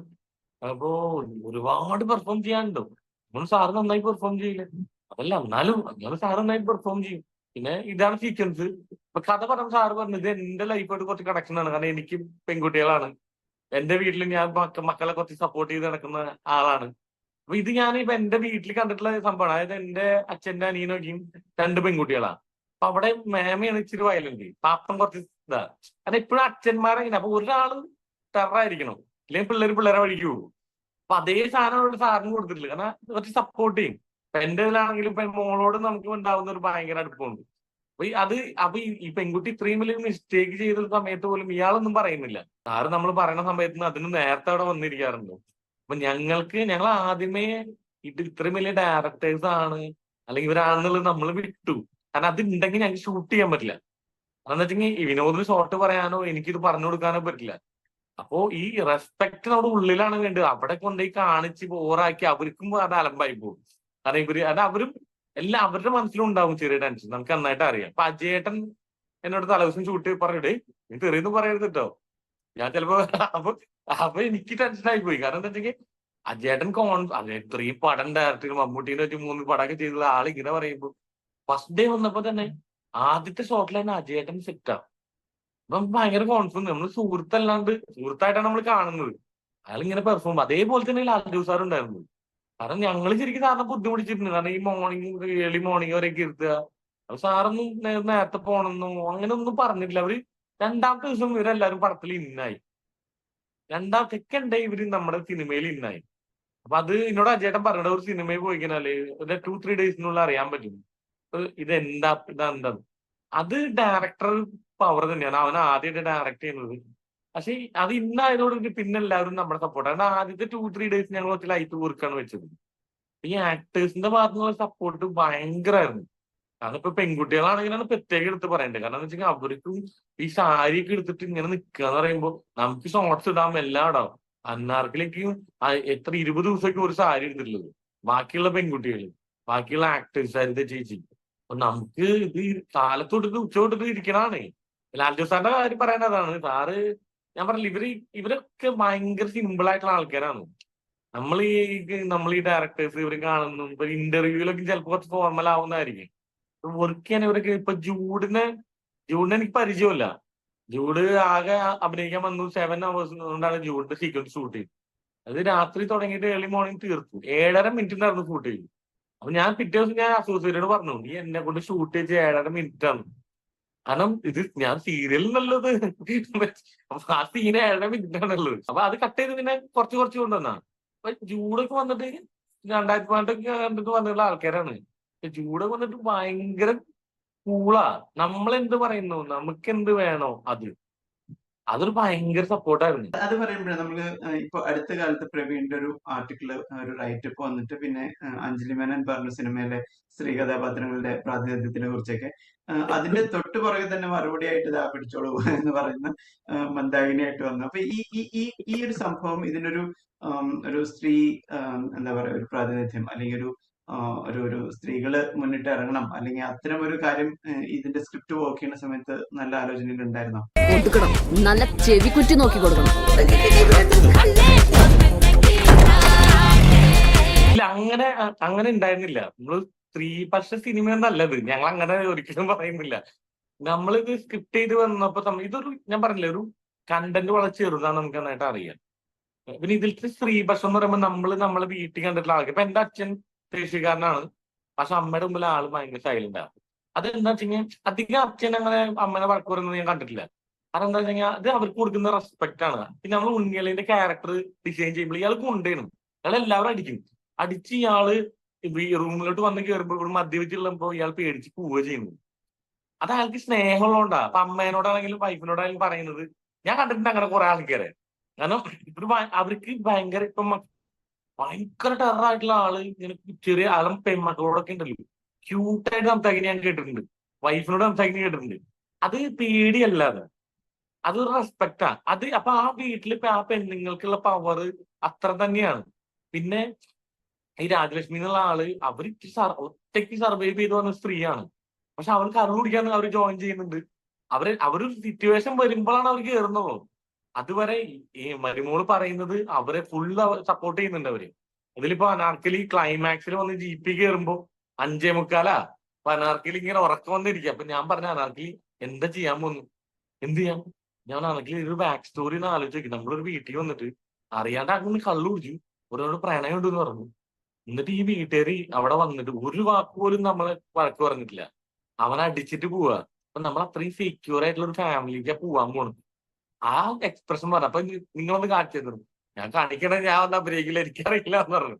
അപ്പൊ അതിന്റെ ഉള്ളിൽ ഇങ്ങനെ ഒരു സപ്പോർട്ട് ഉണ്ട്. കാരണം ഒരു മരുമോൾ ഇങ്ങനെ വന്ന് പറയുമ്പോ അവളെടുത്ത് പോയിട്ട് അവനും തല്ലി വരുന്ന സാധനമാണ്. പിന്നെ ക്ലൈമാക്സിനോട് അടുക്കുമ്പോ വേണമെങ്കിൽ ആണുങ്ങൾക്ക് വന്ന് തല്ലായിരുന്നു. അതൊരു നോർമൽ ക്ലീശേ പരിപാടിയാവും തോന്നിയതുകൊണ്ട് മാറ്റിയതാ. അത് ഇപ്പോഴും ക്ലീശയാണോന്ന് നമുക്ക് അറിയില്ല സത്യം പറഞ്ഞു കഴിഞ്ഞാൽ. പക്ഷെ അവിടെ കൊടുക്കേണ്ടത് ഇവര് തന്നെയാണെന്ന് തോന്നി. പിന്നെ അതിനൊരു ഓവർ മാസ് ബിൽഡപ്പ് കൊടുക്കണം. ഒരു ചവിട്ട് ഒരടി എന്തായാലും ഒരു പ്രതീക്ഷിക്കും. പക്ഷെ നമ്മള് ഫെസ്റ്റിവൽ പടം ഒന്നും അല്ലാത്തതുകൊണ്ടാണ് കുറച്ചൊന്ന് പക്ഷെ എന്നാലും അത് റോപ്പൊന്ന് ഉപയോഗിച്ച് ഗണപതി ഒറിജിനലായിട്ട് ചാടിയത പാവം.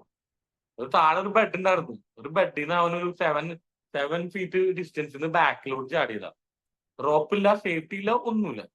ആകെ ബെഡ് മാത്രമല്ല. അത് മാറിക്കഴിഞ്ഞാൽ അങ്ങോട്ടും ഇങ്ങോട്ടും മാറിക്കഴിഞ്ഞാൽ നമ്മളിപ്പോ ഇങ്ങോട്ട് ചാടാൻ പറ്റും. പക്ഷെ ഒരാൾ ബാക്ക് ഞങ്ങളതിൽ വർക്കിംഗ് വീഡിയോ ഉണ്ട്, കാണുന്നവരെ ഒരു ഇമ്പാക്ട് പോകണ്ട നമ്മൾ ഇടാത്തതാണ്. പക്ഷെ നമ്മൾ ഇവിടെ ഒരു 3 ഫീറ്റ് സ്റ്റൂളിൽ നിന്നിട്ട് ഇങ്ങനെ ചാടുന്ന വ്യത്യാസമാണ്. അത് ടോപ്പ് ആംഗിൾ ഷോട്ട് ആകും. ഒന്ന് വീഴുമ്പോ ഒന്ന് മറന്ന് തന്നെ വീഴണം. അപ്പൊ നമ്മൾ ഈ ഒരു സാധനം പ്ലാൻ ചെയ്തിട്ടില്ല. അപ്പൊ നമ്മൾ വൈറ്റ് മാസ് അശോക് ഗുരുക്കളായിരുന്നു. പക്ഷെ പുള്ളിക്കാരോട് റോപ്പോ ഒന്നും എടുക്കാൻ പറ്റില്ല. അപ്പൊ സാധാരണ സിനിമ ചെയ്യാന്ന് വെച്ചെങ്കിൽ ക്രെയിനിൽ തൂക്കിയിട്ടിട്ട് ഇങ്ങനെ പോവുക ചെയ്യുക.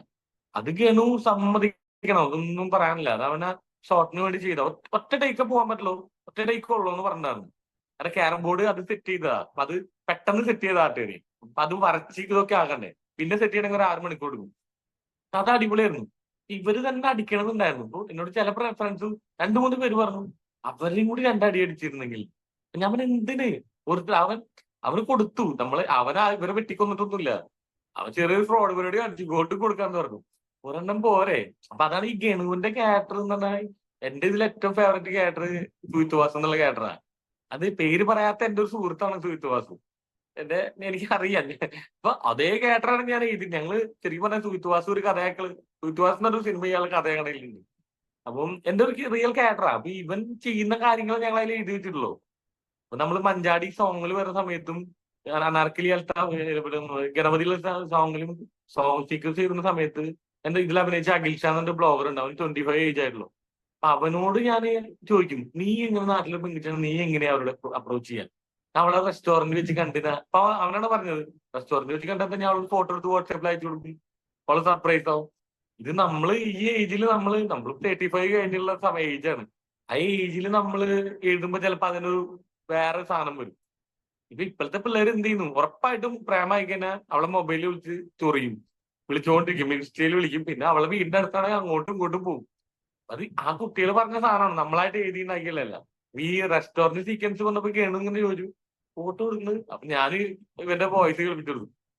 ഇത് 25 വയസ്സ് വരെയുള്ള ഒരുത്തം പറഞ്ഞാണ്. അപ്പൊ അങ്ങനെ ഒരു സാധനം ഉണ്ടായിരുന്നു. അപ്പൊ ഈ സ്ത്രീപക്ഷം എന്നുള്ളത് നമ്മൾ ഒരിക്കലും പിടിച്ചു. അവസാനം ആരും പറഞ്ഞു ലാൽ ജോസ് സാറിന്റെ വീട്ടിലും സ്ത്രീപക്ഷം ഉണ്ടെന്ന്. അവിടെയും സ്ത്രീപക്ഷം ഉണ്ടെന്ന്. അത് ആരെങ്കിലും ഒരാള് വയലന്റ് ആവണം, അത്ര നമ്മൾ ഉദ്ദേശിച്ചുള്ളൂ. അങ്ങനെയാണ് സാധാരണ കണ്ടിട്ടുള്ളത് നമ്മള്. അപ്പൊ ഞാൻ എന്റെ ഫാമിലി കണ്ടിട്ടുള്ളതല്ലേ, നമ്മൾ കണ്ടിട്ടുള്ളതാണെങ്കിലും നമുക്ക് എഴുതാൻ പറ്റുക. ഇപ്പൊ എന്റെ ഫാമിലിയിലാണെങ്കിലും ഇപ്പൊ വിനോദിന്റെ ഫാമിലിയിലാണെങ്കിലും വിനോദിന്റെ വൈഫും വിനോദും അത്ര കമ്പനിയാണ്, അത്ര അടുപ്പുള്ള ആൾക്കാരാണ്. ഒരു മൊമെന്റിൽ 5 എന്തെങ്കിലും പറയുമ്പോൾ വിനോദം ഉണ്ടായിരിക്കും ഞാൻ കേട്ടിട്ടുണ്ട്. അതത് പറയുന്നതിൽ കാര്യമുണ്ടെന്ന്. അല്ലാണ്ട് അവിടെ നമ്മൾ അണത്തം കാണിക്കാൻ നിന്ന് കഴിഞ്ഞാൽ അത് ഒരു ശരിയായിട്ടുള്ള പരിപാടി അല്ലാന്നാണ് നമുക്ക് തോന്നുന്നത്. ഗണപതി ഇപ്പോ മഞ്ഞുമലല്ല, അതിനു മുമ്പേ എനിക്ക് തോന്നുന്നു ജാനിയമ്മനൊക്കെ തുടങ്ങി പുള്ളി അങ്ങനെ ഹൈയിൽ നിൽക്കുന്ന ഒരു ആളാണ്. ഗണപതിയുടെ കാസ്റ്റിംഗ് നമ്മൾ ഗണപതിയെ ഇൻക്ലൂഡ് ചെയ്തില്ല. അപ്പൊ അതൊന്ന് എങ്ങനെയാണ് ഗണപതി? അല്ല, നമ്മള് ഇത് ആര് ചെയ്യുന്നുള്ള നമുക്ക് വൻ ചർച്ച ഉണ്ടായിരുന്നു. കാരണം ഇത് ഒരു പെർഫോമർ ചെയ്യേണ്ട സാധനമായിരുന്നു. അപ്പൊ നമ്മൾ കുറെ പേര് വന്നിട്ട് അവസാനം ആരെ അപ്രോച്ച് ഒന്നും ചെയ്തില്ല. നമ്മള് 1-2 പേരോട് പറഞ്ഞിട്ടുണ്ട് ഒരു വന്നു, പക്ഷെ നമുക്ക് കൺവിൻസ്ഡ് അല്ല. അങ്ങനെ ഗണുവിലെത്തി സ്റ്റക്കായിരുന്നു. പിന്നെ അവിടുന്ന് വേറെ കാസ്റ്റിംഗ് ഇല്ല. ഗണുവിനെടുത്ത് പോയി കാണുന്ന ഇപ്പൊ നമ്മുടെ മഞ്ഞുമൽ ബോയ്സ് ഒക്കെ ചെയ്ത് നിൽക്കുമ്പോ ഗണുവിന് എന്നെ പരിചയമില്ല പേഴ്സണലായിട്ട്. എന്തിന് നമ്മുടെ സിനിമ ചെയ്യണം എന്നുള്ള ചോദ്യം വരുമല്ലോ. പക്ഷെ ഗണു ഇത് കേട്ടിട്ട് ഭയങ്കര ഇഷ്ടപ്പെട്ടു. സ്ക്രിപ്റ്റ് വായിക്കണം എന്ന് പറഞ്ഞു, സ്ക്രിപ്റ്റ് വായിച്ചു, ഗണു ചെയ്യാന്ന് പറഞ്ഞു. അവിടെ നിന്ന് തൊട്ട് ഗണു തന്നെയായിരുന്നു നമ്മള് ഗണപതി എന്ന ആളിൽ എത്തി നിന്നിട്ട് പിന്നെ നമുക്ക് വേറെ ഓപ്ഷൻ ഇല്ല. ഗണില്ലെങ്കിൽ എന്ത് ചെയ്യുന്നുള്ള സംഭവമായി മാറി. എവിടെ എന്താവും എന്നുള്ള ഒരു സിറ്റുവേഷനിൽ എത്തിയിരുന്നു. പിന്നെ ഗണു കൺഫ്യൂഷൻ. ഞാൻ 2010 സ്റ്റാർട്ട് ചെയ്താണ്, 14 ഇയേഴ്സ് ആയിട്ട്. ഞാൻ ആക്ടർ കണ്ടിട്ടില്ല. ബ്രില്യന്റ് ആക്ടറാ. ഏത് സൈഡിൽ നിന്നാണ്, അതായത് ഞാനിപ്പോ നേരത്തെ പറഞ്ഞ സാധനമുണ്ട്, ഒരു ടേക്കിൽ തന്നത് വേറെ ഏത് ആക്സിസിൽ ക്യാമറ വെച്ചാലും ആ തന്ന സാധനം തന്നെ തരുള്ളൂ. ഇതിലൊരു ഷോട്ട് ഉണ്ട് സിനിമയിൽ, അത് മ്യൂച്വൽ കുറച്ച് വൈഡ് റേഞ്ച്. അതായത് എക്സ്ട്രീം ക്ലോസിൽ അടി കിട്ടിയിട്ട് ഗണു താഴെ പോയിട്ട് അതേ ഫ്രെയിമിൽ വരും. അപ്പൊ വരുമ്പോ നമ്മൾ ഒരു പോയിന്റിൽ ഫ്രെയിം ചെയ്ത് വെച്ചിട്ടുണ്ട്.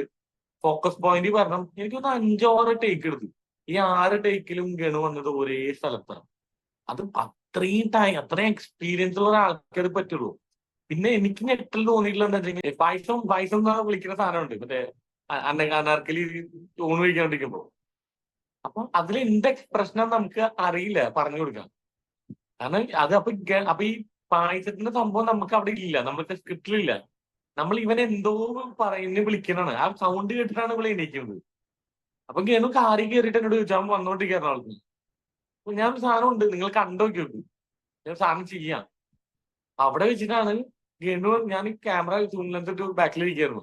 അവിടെ നിന്നാണ് ഗണു പായസം ചോദിച്ചിട്ട് ഇവരോട് നല്ല ടേസ്റ്റ് ഉണ്ടെന്ന് പറയുന്നത്. കാരണം അത് വേറെ എന്ത് ഡയലോഗ്. അപ്പൊ നമ്മൾ വിചാരിച്ചു വേണം ഇങ്ങനെ പായസം ഇങ്ങനെ കുടിക്കാം, അത് കുടിക്കുമ്പോ അതിൽ വൾഗാരിറ്റി ഒക്കെ ആയിപ്പോകും. ചിലപ്പോ നമ്മൾ ഇങ്ങനെയൊക്കെ ആക്കിയത് വേറെ അർത്ഥമായിപ്പോകും. അത് ഭയങ്കര ടെൻഷനാണ്. പക്ഷെ ഇവന് ഭയങ്കര സാധനമായിരുന്നു അത്. കാരണം ഇതിൽ മുകളിലേക്ക് ഇനി ഒരാളെ അത് കണ്ടാൽ തോന്നുന്നു ഇവര് രണ്ടര കൊടുക്കണം എന്നുള്ളത്. അത്ര ചെറ്റത്രാണ് കാണിക്കുന്നത് തൊട്ടടുത്ത് വന്നിരുന്നിട്ട്. കാരണം അത് ഭയങ്കര ആക്ടറാണ്. ഞാൻ വൻ ഫാനാണ്. ഞാൻ ഗണുവിന്റെ ആദ്യമായിട്ട് വർക്ക് ചെയ്യുന്നത്. വേറെ റേഞ്ചിലോട്ട് എത്തും, അങ്ങനെ എത്തുന്ന ഒരു ആക്ടറാണ്. കാരണം നമ്മള് ഓരോ സൈഡിൽ നോക്കൂല്ലോ. ഇപ്പൊ നമുക്ക് ഒരു ആക്ടർ ചിലപ്പോ എനിക്കും, ഞാൻ പറഞ്ഞില്ല ഇതിനകത്ത് കച്ചവടത്തിന്റെ കാര്യം പറഞ്ഞ പോലെ, എനിക്ക് ഒരു സാധനം ചെയ്തിട്ട് അതേ സാധനം അപ്പുറത്തും ചെയ്യാൻ പറയാൻ എനിക്ക് കുറച്ച് ബുദ്ധിമുട്ടുണ്ട്. കാരണം അത് അയാൾ റിപ്പീറ്റ് ചെയ്യാണല്ലോ, അയാൾ ഇമിറ്റേറ്റ് ചെയ്യാണല്ലോ. ഏറ്റവും കൂടുതൽ തോന്നിയിട്ടുള്ള എന്താ വെച്ചാൽ വെള്ളം കുടിക്കണം. ഒരു സീനിൽ വെള്ളം കുടിക്കും, വെള്ളം കുടിച്ചിട്ട് ഗ്ലാസ്സിലൂടെ വയ്ക്കും. അടുത്ത ഷോട്ട് അവിടെ പോകുമ്പോ അസിസ്റ്റന്റ് ഡയറക്ടർ വന്നിട്ട് പറയും, ചേട്ടാ ഇന്ന ഡയലോഗ് പറയുമ്പോ വെള്ളം കുടിക്കണേന്ന്. പിന്നെ ഇയാള് ശ്രദ്ധിക്കുന്നത് വെള്ളം കുടിയിലായിരിക്കും, ഡയലോഗിലായിരിക്കില്ല. അത് ഇപ്പൊ സ്മോക്ക് ചെയ്യണത് ഇതൊക്കെ വലയാണ്. നല്ല ബ്രില്യന്റ് ആയിട്ടുള്ള ആൾക്കാർ ചെയ്യുന്നുണ്ട്, എല്ലാ സാധനം ചെയ്യുന്നുണ്ട്. പക്ഷെ നമ്മളെ സംബന്ധിച്ച് അത് നമുക്ക് രണ്ടാമത് ഷോട്ട് വെക്കുമ്പോൾ നമുക്ക് കൺഫ്യൂഷനാണ്. പക്ഷെ എനിക്കത് ന്യൂമ്പർ പടത്തിലൊന്നും അധികം കട്ട് വെക്കാതിരിക്കുന്നത് നല്ലതാണ് എനിക്ക് തോന്നുന്നു. നമുക്കിപ്പോ ഇപ്പൊ ഒരു ഇത് ചെയ്തപ്പോഴും തോന്നുന്നത് അധികം ഇല്ലാണ്ട് പോകുന്നത് അവരെ ഭയങ്കരമായിട്ട് അവർക്ക് ഡിസ്റ്റർബ്ഡ് ആയി പോകുന്നത്. പിന്നെ ഒരു ഷോട്ട് എടുത്തിട്ട് അടുത്തൊരു ലൈറ്റ് ഇപ്പൊ ചെയ്ത് മിനിമം ഒരു 20 മിനിറ്റ്സ് കഴിഞ്ഞിട്ടാണ് നമ്മൾ അത് ചെയ്യിക്കാൻ പോകുന്നത്. അപ്പൊ ആ ഒരു ടൈമിംഗ് ഉണ്ട്. അതിന്റെ ഇടയ്ക്ക് ചിലപ്പോൾ ഒരു കോൾ വന്നിട്ടുണ്ടായിരിക്കും. ആക്ടേഴ്സ് കംഫർട്ട് എന്നുള്ള സാധനം എന്റെയൊക്കെ ഭയങ്കര ഡ്രീമാണ് ലീനിയർ ആയിട്ട് ഒരു സിനിമ ഷൂട്ട് ചെയ്യണം എന്നുള്ളത്. കാരണം തുടക്കം തൊട്ടേ ഒരു സിനിമ ഷൂട്ട് ചെയ്യുന്നത് ഭയങ്കര ആഗ്രഹമുണ്ട്. അതേപോലെ തന്നെ സീൻ ടു സീൻ. അപ്പൊ എല്ലാവർക്കും അത് ഈസി ആയിരിക്കും. ഇപ്പൊ ജാഫ്രിക്ക വന്നിട്ട് ഇവിടെ കുട്ടികളിൽ ഒരു അടി കഴിഞ്ഞു. ചിലപ്പോ നമ്മൾ എടുക്കുന്നത് അടി കഴിഞ്ഞിട്ടുള്ള സീനായിരിക്കും. അപ്പോ നമ്മുടെ സ്ക്രിപ്റ്റിൽ ചിലപ്പോൾ ഇത്ര വലിയ അടി ഉണ്ടാവില്ല. അപ്പൊ അവൻ അവിടെ പെർഫോം ചെയ്യണത് വലിയ അടി കിട്ടിയാത്ത രീതിയിലാണ്. അതിനുശേഷം ഷൂട്ട് ചെയ്യണത് ഇത്ര അടി കിട്ടിയതാ. ഒന്നില്ല നമ്മളത് റീഷൂട്ട് ചെയ്യേണ്ടി വരും, അല്ലെങ്കിൽ ഇവിടെ ജാഫ്രിക്കയോട് പറഞ്ഞിട്ട് വരും ഇത്ര അടിക്കട്ട, മറ്റേ സീൻ എടുത്തു പോയി എന്ന് പറഞ്ഞിട്ട് വരും. അപ്പൊ ഈ ആക്ടേഴ്സിന്റെ നമ്മളിത് മന്ദാകിനി നമ്മൾ എഴുതി വെച്ച പോലെയല്ല. നമ്മൾ സീക്വൻസ് എഴുതി സംഭവം എഴുതി ഡയലോഗ്സ് ഒരുപാട് ചേഞ്ച് ചെയ്തിട്ടുണ്ട് എല്ലാവരും. അൽത്താഫ് ആണെങ്കിലും വിനീതട്ടിലാണെങ്കിലും കുട്ടിയാണെങ്കിലും ഒരുപാട് ചേഞ്ച് ചെയ്തിട്ടുണ്ട്. അപ്പോ നമ്മൾ സ്ട്രക്ചർ മാത്രം ഉണ്ടാക്കി സീക്വൻസ് എഴുതി എന്താണ് ഒരു മാറ്റർ നടക്കേണ്ടതെന്ന് എഴുതും. ബാക്കിയൊക്കെ കുറെ അവരുടെ സൈഡിൽ നിന്ന് ഇട്ടിട്ടുണ്ട്. എന്തായാലും എന്റെ ഒരു എക്സ്പീരിയൻസ് വെച്ച് പറഞ്ഞാൽ കഥയാണ്, ആക്ടേഴ്സ് ആണ് സിനിമ, കഥയാണ് താരം. പറഞ്ഞ പോലെ ഒരു സിനിമ ആണെങ്കിൽ 3 സാധനം വേണ്ടെന്ന് പറയില്ലേ, സ്റ്റോറി സ്റ്റോറി സ്റ്റോറി. ഇതുണ്ടെങ്കിൽ സെറ്റ് ആവും.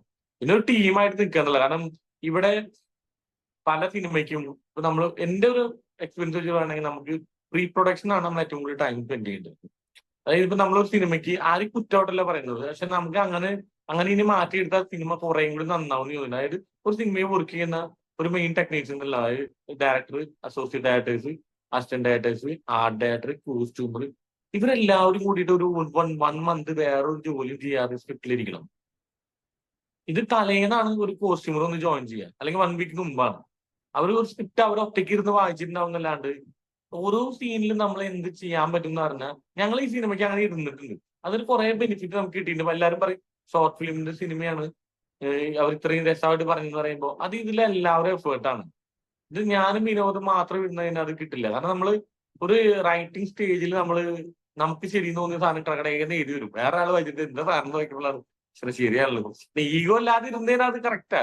ഇത് മറ്റേ സിനിമ വന്നാണല്ലോ, ഈ സിനിമ വന്നാണല്ലോ, അത് ശരിയല്ലോ എന്ന് പറയും. അപ്പോ അത് മാറ്റി ആ ഒരു സമയം, അതായത് ഈ 1 മന്ത് ഈ ഒരു 30 days ഈ മെയിൻ ഒരു സിനിമയിലെ പ്രധാനപ്പെട്ട ഒരു 15 പേര് ഡിസ്കഷൻ ഇരുന്നാൽ പ്രൊഡ്യൂസർക്ക് ചിലവ് മാക്സിമം ഒരു 4 lakh ആണ്. അത് ഫുഡും താമസം. ആ 4 lakhനാണ് ഒരു ദിവസം ഷൂട്ട് എക്സ്പെൻസ് ആണ്. അങ്ങനെ ഇരുന്ന മിനിമം 5 ദിവസം ഷൂട്ട് പറയും. അതിനുള്ള ഒരു ക്രൂ വേണമെന്നും ഇപ്പൊ എഡിറ്റർ ഒരു സിനിമയ്ക്ക് ഏറ്റവും കൂടുതൽ ഞാൻ അടുത്തൊരു സംഭവം എഡിറ്ററാണ്. കാരണം എഡിറ്ററാണ് ഇത് സിനിമയാക്കി മാറ്റുന്നത്. എഡിറ്റർക്ക് എങ്ങനെ വേണമെങ്കിൽ സിനിമ മാറ്റാം. പക്ഷെ നമ്മൾ എഡിറ്റർ കാണുന്നത് നമ്മളെല്ലാം ഷൂട്ട് ചെയ്ത് കഴിഞ്ഞിട്ട് ഷൂട്ട് ചെയ്യുന്ന സമയത്താണ്. ആദ്യം തന്നെ ഓരോരുത്തരുടെ പോയിന്റ് ഓഫ് വ്യൂ ഉണ്ട്. ഇപ്പൊ മ്യൂസിക് ടെൻസിൽ മ്യൂസിക് ഡയറക്ടർ പറയാണ്, അല്ലെങ്കിൽ ഇതിലൊരു ഷോട്ട് എന്താണ് ആർക്കെങ്കിലും ഇങ്ങനെ ഇവന്റെ വീട്ടിൽ വന്നിട്ട് പോയിട്ട് ബൈക്ക് എടുത്ത് പോണ്. അപ്പൊ എന്നോട് വിപിനാശ് പറഞ്ഞു അത് കുറച്ച് ലെങ്ത്തിൽ ഷൂട്ട് ചെയ്തോ, കാരണം ഇവളുടെ ഒരു ഇമോഷൻ ആണ് അത്. അവിടെ ഈ ലെങ്ത്തിൽ ഷൂട്ട് ചെയ്തു. അപ്പൊ ലെങ്ത്തിൽ ഞാൻ ഷൂട്ട് ചെയ്ത് കൊടുത്തിട്ടുണ്ട്. കാരണം അവനൊരു മ്യൂസിക് അവിടെ ടെക്കേന്ന് ഒരു കട്ട് പോയി കഴിഞ്ഞാൽ അവനെ ഇവിടെ മ്യൂസിക് ചെയ്യാൻ പറ്റും. ഓപ്പണിംഗ് ഇല്ല, എൻഡിൽ ഒന്നും ഇല്ലാണ്ട്. അതേപോലെ ഇതിൽ അൽത്താഫ് സിംഗിൾ ഷോട്ടിൽ ജാഫ്രിക്ക വന്ന് വയലന്റ് ആവുന്ന സമയത്ത് അൽത്താഫ് ഇങ്ങനെ പറഞ്ഞു, ഞാൻ തിരിച്ചടക്കുമ്പോൾ ഞാൻ എന്റെ മോതിരം ഒന്ന് ഊരിക്കോട്ടെ. ഈ മോതിരം ഊരാൻ വെച്ചാൽ അവൾ ഇട്ടുകൊടുത്ത റിംഗ് ആണ് അത്. റിംഗ് ഊരിക്കോട്ടെ എന്ന് പറഞ്ഞപ്പോ ഞാൻ പറഞ്ഞു ഊരിക്കും. അപ്പൊ എത്ര ഷോട്ട് ഉണ്ട്. അപ്പൊ ഗിംബൽ ഓപ്പറേറ്റർ ഞങ്ങളും എല്ലാവരും ഒളിച്ചിരിക്കുക. അത് വലിയ ഷോട്ടായിരുന്നു. അതിന് 360 ആംഗിൾ കറങ്ങുന്ന ഷോട്ടായിരുന്നു. അതപ്പോ ഫസ്റ്റ് ജിബ് വലിയ ഷോട്ട്. അതിന്റെ മേക്കിംഗ് വീഡിയോ ഉണ്ട്. അത് ഇപ്പൊ ഇട്ടിട്ട് വെറുപ്പിക്കേണ്ട വെച്ചിട്ട് നല്ല ബുദ്ധിമുട്ടുള്ള ഷോട്ടായിരുന്നു. 3 മണിക്കൂർ കൊണ്ട് ഞങ്ങൾ ഷൂട്ട് ചെയ്തു. അപ്പൊ 3 hours എടുത്തുള്ളൂ. കാരണം അത് ചിലപ്പോ 50 days പോവാം. ഞങ്ങള് 2 മണിക്ക് വന്നു, 5:30 ലൈറ്റപ്പ് കഴിഞ്ഞു, ഫുൾ സെറ്റപ്പ് കഴിഞ്ഞു. 6 മണി 6:15 ഷോട്ട് എടുത്തു. 9:50 നമ്മൾ ഷോട്ട് ഓക്കെ. അപ്പൊ ഇത്രയും സ്ഥലത്ത് പോകണം. ഫസ്റ്റ് ആ ഷോട്ട് ക്രെയിനിലാണ് ജിബിലിരിക്കുന്നത്.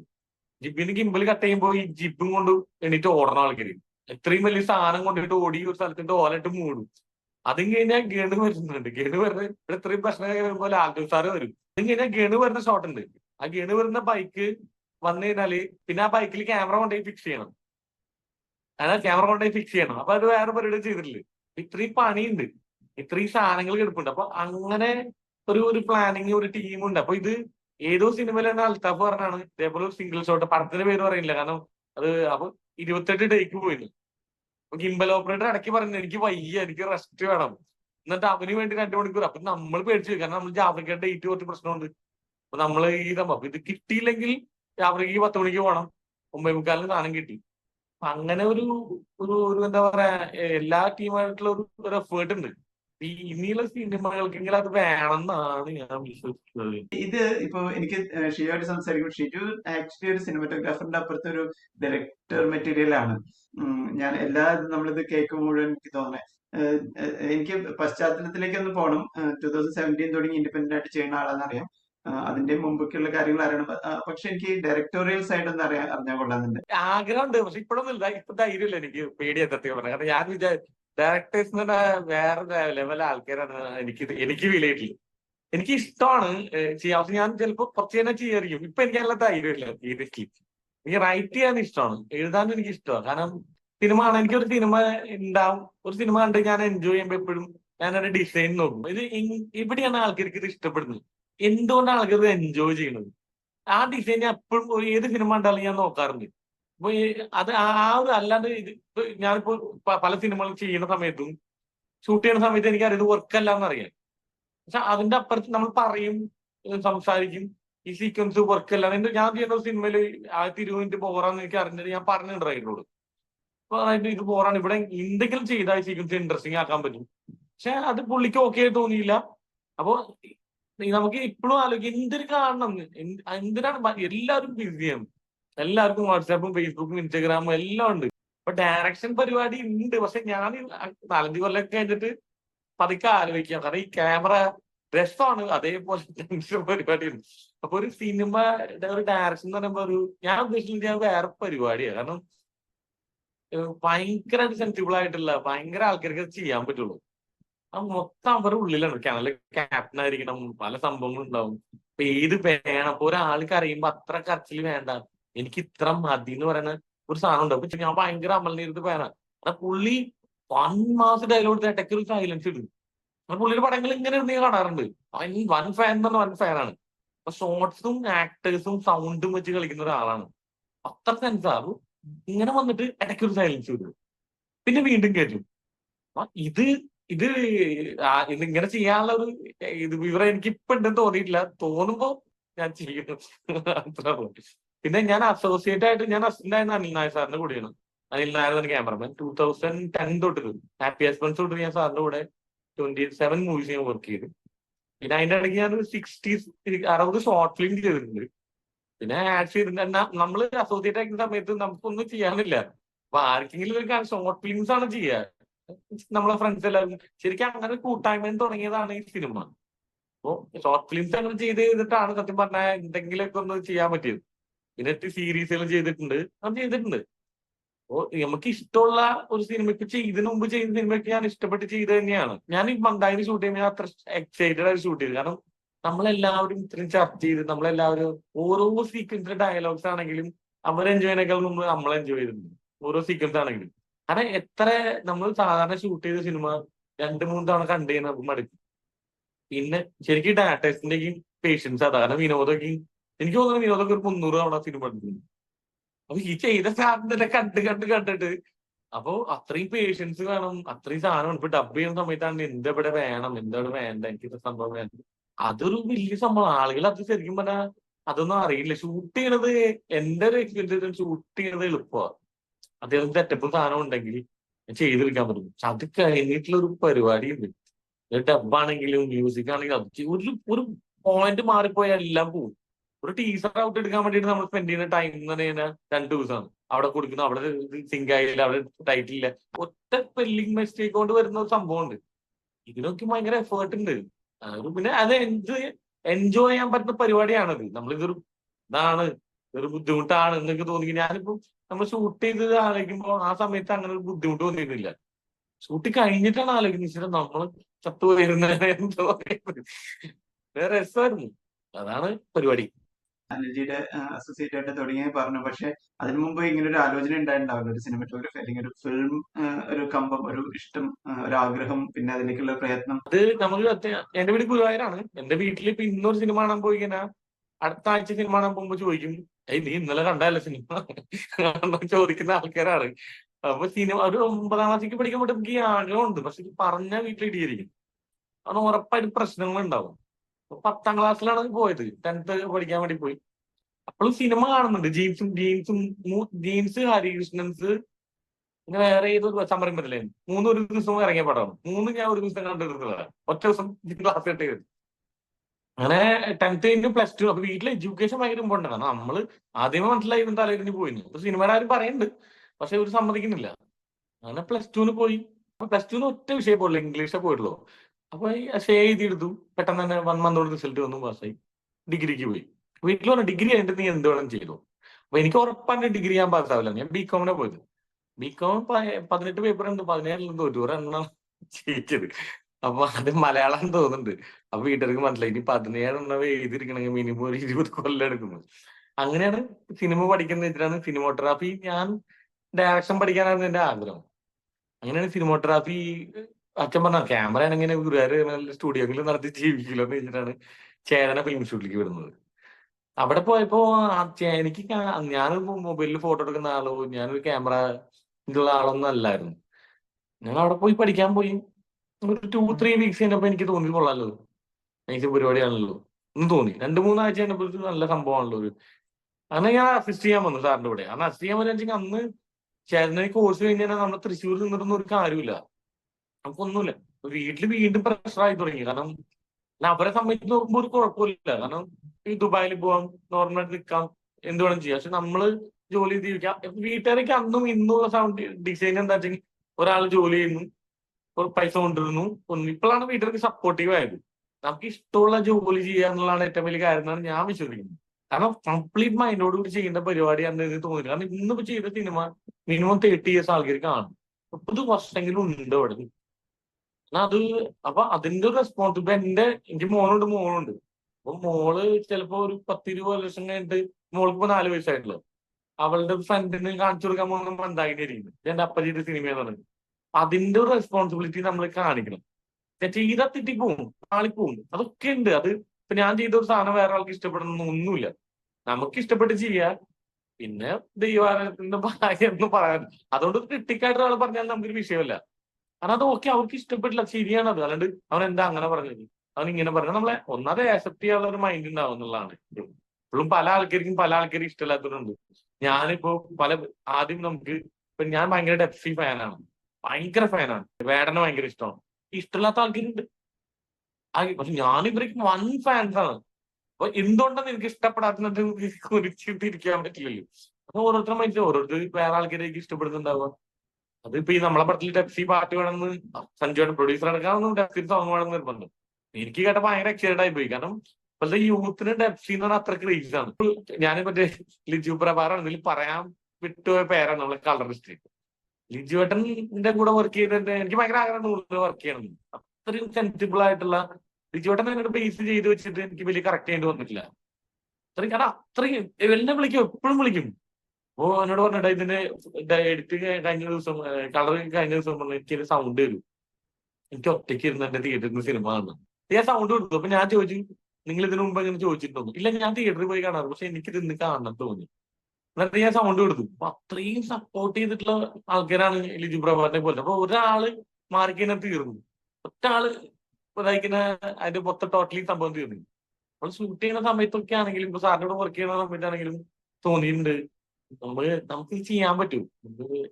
എന്താ പറയാ, നമുക്ക് ഇപ്പോഴും എനിക്ക് എന്താ പറ്റും, എനിക്ക് ഇപ്പോഴും അതിശയാണ്. ഞാൻ ഇപ്പൊ 5-6 പടത്ത് ക്യാമറ ചെയ്തെന്നുള്ളതില്ല, ഇപ്പോഴും വർക്ക് കാണുമ്പോ ഇതൊന്നല്ല, ഇത് ഭയങ്കര മോശം വർക്കാന്ന് എനിക്ക് എപ്പോഴും തോന്നാറ്. എന്റെ എല്ലാവർക്കും നല്ല എന്തോരം നല്ല ഡിയോക്മാരുണ്ട് ഇവിടെ, പല ആൾക്കാരും. ആൾക്കാർ കാണുന്നത് ഇഷ്ടം എന്ന് പറയുന്നത് ഞാനെപ്പോഴും കണ്ടോണ്ടിരിക്കുമ്പോ ഞാനിങ്ങനെ, അത് നമുക്ക് സെൽഫ് റെസ്പെക്ട് ഇല്ലാത്തോണ്ടല്ല, കാരണം നമ്മളത് ഇത് ഓക്കെയാന്ന് തോന്നിയാൽ പിന്നെ നമുക്ക് അടുത്തൊരു സംഭവം ഉണ്ടാവില്ല. അപ്പൊ ഞാൻ ഈ സിനിമയിൽ ചെയ്ത മിസ്റ്റേക്കുകൾ ഉണ്ട്, അത് ഞാൻ മറിച്ചിട്ട് അടുത്ത സിനിമയ്ക്ക് കൊണ്ടുവരാനാണ് ഞാൻ നോക്കുന്നത്, അതാണ് ആഗ്രഹിക്കുന്നത്. കാരണം അങ്ങനെ നല്ലൊരു കരിയർ ഗ്രോത്ത് ഉണ്ടാവില്ല ഇവിടെ. പല മേക്കേഴ്സിനുള്ള പ്രശ്നമായിട്ട് എനിക്ക് തോന്നിയില്ല. അതാ നമ്മളൊരു സംഭവം തോന്നിയിട്ട് ഇത് ഓക്കെയാണ് എന്ന് തോന്നിയിട്ടുള്ള ഒരു സ്റ്റേജ് ഉണ്ടല്ലോ, ആ സ്റ്റേജിലാണ് പലർക്കും പണി കിട്ടുന്നത്. അപ്പൊ അതുകൊണ്ട് എനിക്കിപ്പോഴും പേടിയാണ്. ഞാൻ പറഞ്ഞു, എല്ലാവരും ചോദിക്കും ഡയറക്ഷൻ, ഞാൻ പറഞ്ഞ ഡയറക്ഷനൊക്കെ നല്ല വിവരമുള്ളവർക്ക് പറഞ്ഞ പണി, എനിക്ക് പേടിയെന്ന് പറയും. എന്റെ ഉള്ളിലുണ്ട്, ആഗ്രഹമുണ്ട്. എനിക്ക് റൈറ്റ് ചെയ്യാൻ ഭയങ്കര ഇഷ്ടമാണ്. ഇപ്പൊ ഞാൻ കംപ്ലീറ്റ് ചെയ്ത് വെച്ച് വേറെ സ്ക്രിപ്റ്റ് ഉണ്ട്, ഇച്ചിരി വലിയ സിനിമയാണ്, അത് കൊമേഴ്സ്യൽ സിനിമയാണ്. അപ്പൊ അത് ചെയ്യണമെന്ന് ഭയങ്കര ആഗ്രഹമുണ്ട്. കുറച്ച് വലുതാണ്. അപ്പൊ വലുതായപ്പോ എനിക്ക് മന്ദാകിനി ആയിരുന്നില്ല കോൺഫിഡന്റ്, എനിക്ക് അതായിരുന്നു കോൺഫിഡന്റ്. അതൊരു പക്ക മാസ് സിനിമയാണ്, ആക്ഷൻ അല്ല, റൊമാൻറ്റിക് ആണ്, റോംകോം ആണ്. അത്രയും വലിയ ആക്ടേഴ്സ് വേണം, കുറെ ഒരു 4 കൺട്രി ഷൂട്ട് ചെയ്യണം. അപ്പൊ അത് ഈ വർഷം തന്നെ തട്ടായി കെട്ടുന്ന ആഗ്രഹമുണ്ട്. ഇതൊരു റൈറ്റർ സിനിമാറ്റോഗ്രാഫർ കോമ്പിനേഷൻ അധികം കേട്ടിട്ടില്ല. ഒരു പക്ഷെ അങ്ങനെ ഉണ്ടായിട്ടുണ്ടാവും. പക്ഷെ അതില് ഇതിലെല്ലാം ഇൻവോൾവ് ആണ്. ഇപ്പൊ ഡയറക്ഷൻ ഇങ്ങനെ ഒരു മാറ്റി നിർത്താൻ പറ്റില്ല, ഇതില് എല്ലാം ബ്ലെൻഡഡ് ആണ്. അതുകൊണ്ട് തന്നെ ഇത് ഭയങ്കര രസമുണ്ട് കേൾക്കാനായിട്ട്. എന്തായാലും എഴുതി വെച്ച സ്ക്രിപ്റ്റുകൾ ഗംഭീരമായി വരട്ടെ, ഒരുപാട് സിനിമാറ്റോഗ്രാഫി അവസരങ്ങൾ വരട്ടെ, നല്ല ഒരു ഡയറക്ടറായി വരാനുള്ള എല്ലാ സാധ്യതകളും കാണുന്നുണ്ട് ഉടനെ തന്നെ. അതിനുള്ള എല്ലാ ആശംസകളും. Thank you. അപ്പൊ ഈ കാണുന്ന എല്ലാവരും മന്ദാകിനി ചെറിയൊരു സിനിമയാണ്, ഉറപ്പായിട്ട് നിങ്ങൾ എന്റർടൈൻ ചെയ്യും. നിങ്ങൾ എല്ലാവരും പോയി കാണാൻ പറയുന്നത്. നമ്മൾ ചെറിയൊരു സംഭവം, അങ്ങനത്തെ സിനിമകൾ വരണം. അങ്ങനത്തെ സിനിമകൾ ഇനിയും നമ്മളെക്കാൾ ടാലന്റ് ഉള്ള, നമ്മളെക്കാളുള്ള ആളുകൾ ഉണ്ട് പുറത്ത്. അതായത് ഒരു സിനിമ ചെയ്യാൻ പറ്റാത്ത, അല്ലെങ്കിൽ ഒരു ആക്ടേഴ്സിന് ഡേറ്റ് കിട്ടാത്തവർക്ക് ഇങ്ങനെ സഞ്ജുവേട്ടനെ പോലത്തെ ഒരു പ്രൊഡ്യൂസർ ഉണ്ടാവണം, ആ സിനിമകൾ ഹിറ്റ് ആവണം. ഇത് സൂപ്പർ ഹിറ്റ് ആവണം അങ്ങനെയൊന്നും ഞാൻ പറയുന്നില്ല, പക്ഷെ അതിന് വേണ്ട അംഗീകാരം അവിടെ കിട്ടണം. അത് നിങ്ങൾ തിയേറ്ററിൽ തന്നെ പോയി കാണണം. എന്നാലാണ് നാളെ ഇനിയും കുറെ അൽത്താഫുമാര് വരുള്ളൂ, നാളെ ഇനിയും കുറെ ആൾക്കാർ, കുട്ടികളിലെ പോലത്തെ ആൾക്കാരും, പിന്നെ വിനോദ് ലീലകൾ വരുള്ളൂ. കാരണം വിനോദ് ലീലയുടെ അടുത്ത പടക്കും വരെ പൊളി പടകളായിരിക്കും. അത്രേ പറയാനല്ലോ. Thank you. വരാറായില്ല, വരാറാകുമ്പോ ഞാൻ പറയാം. വണ്ടി കയറാൻ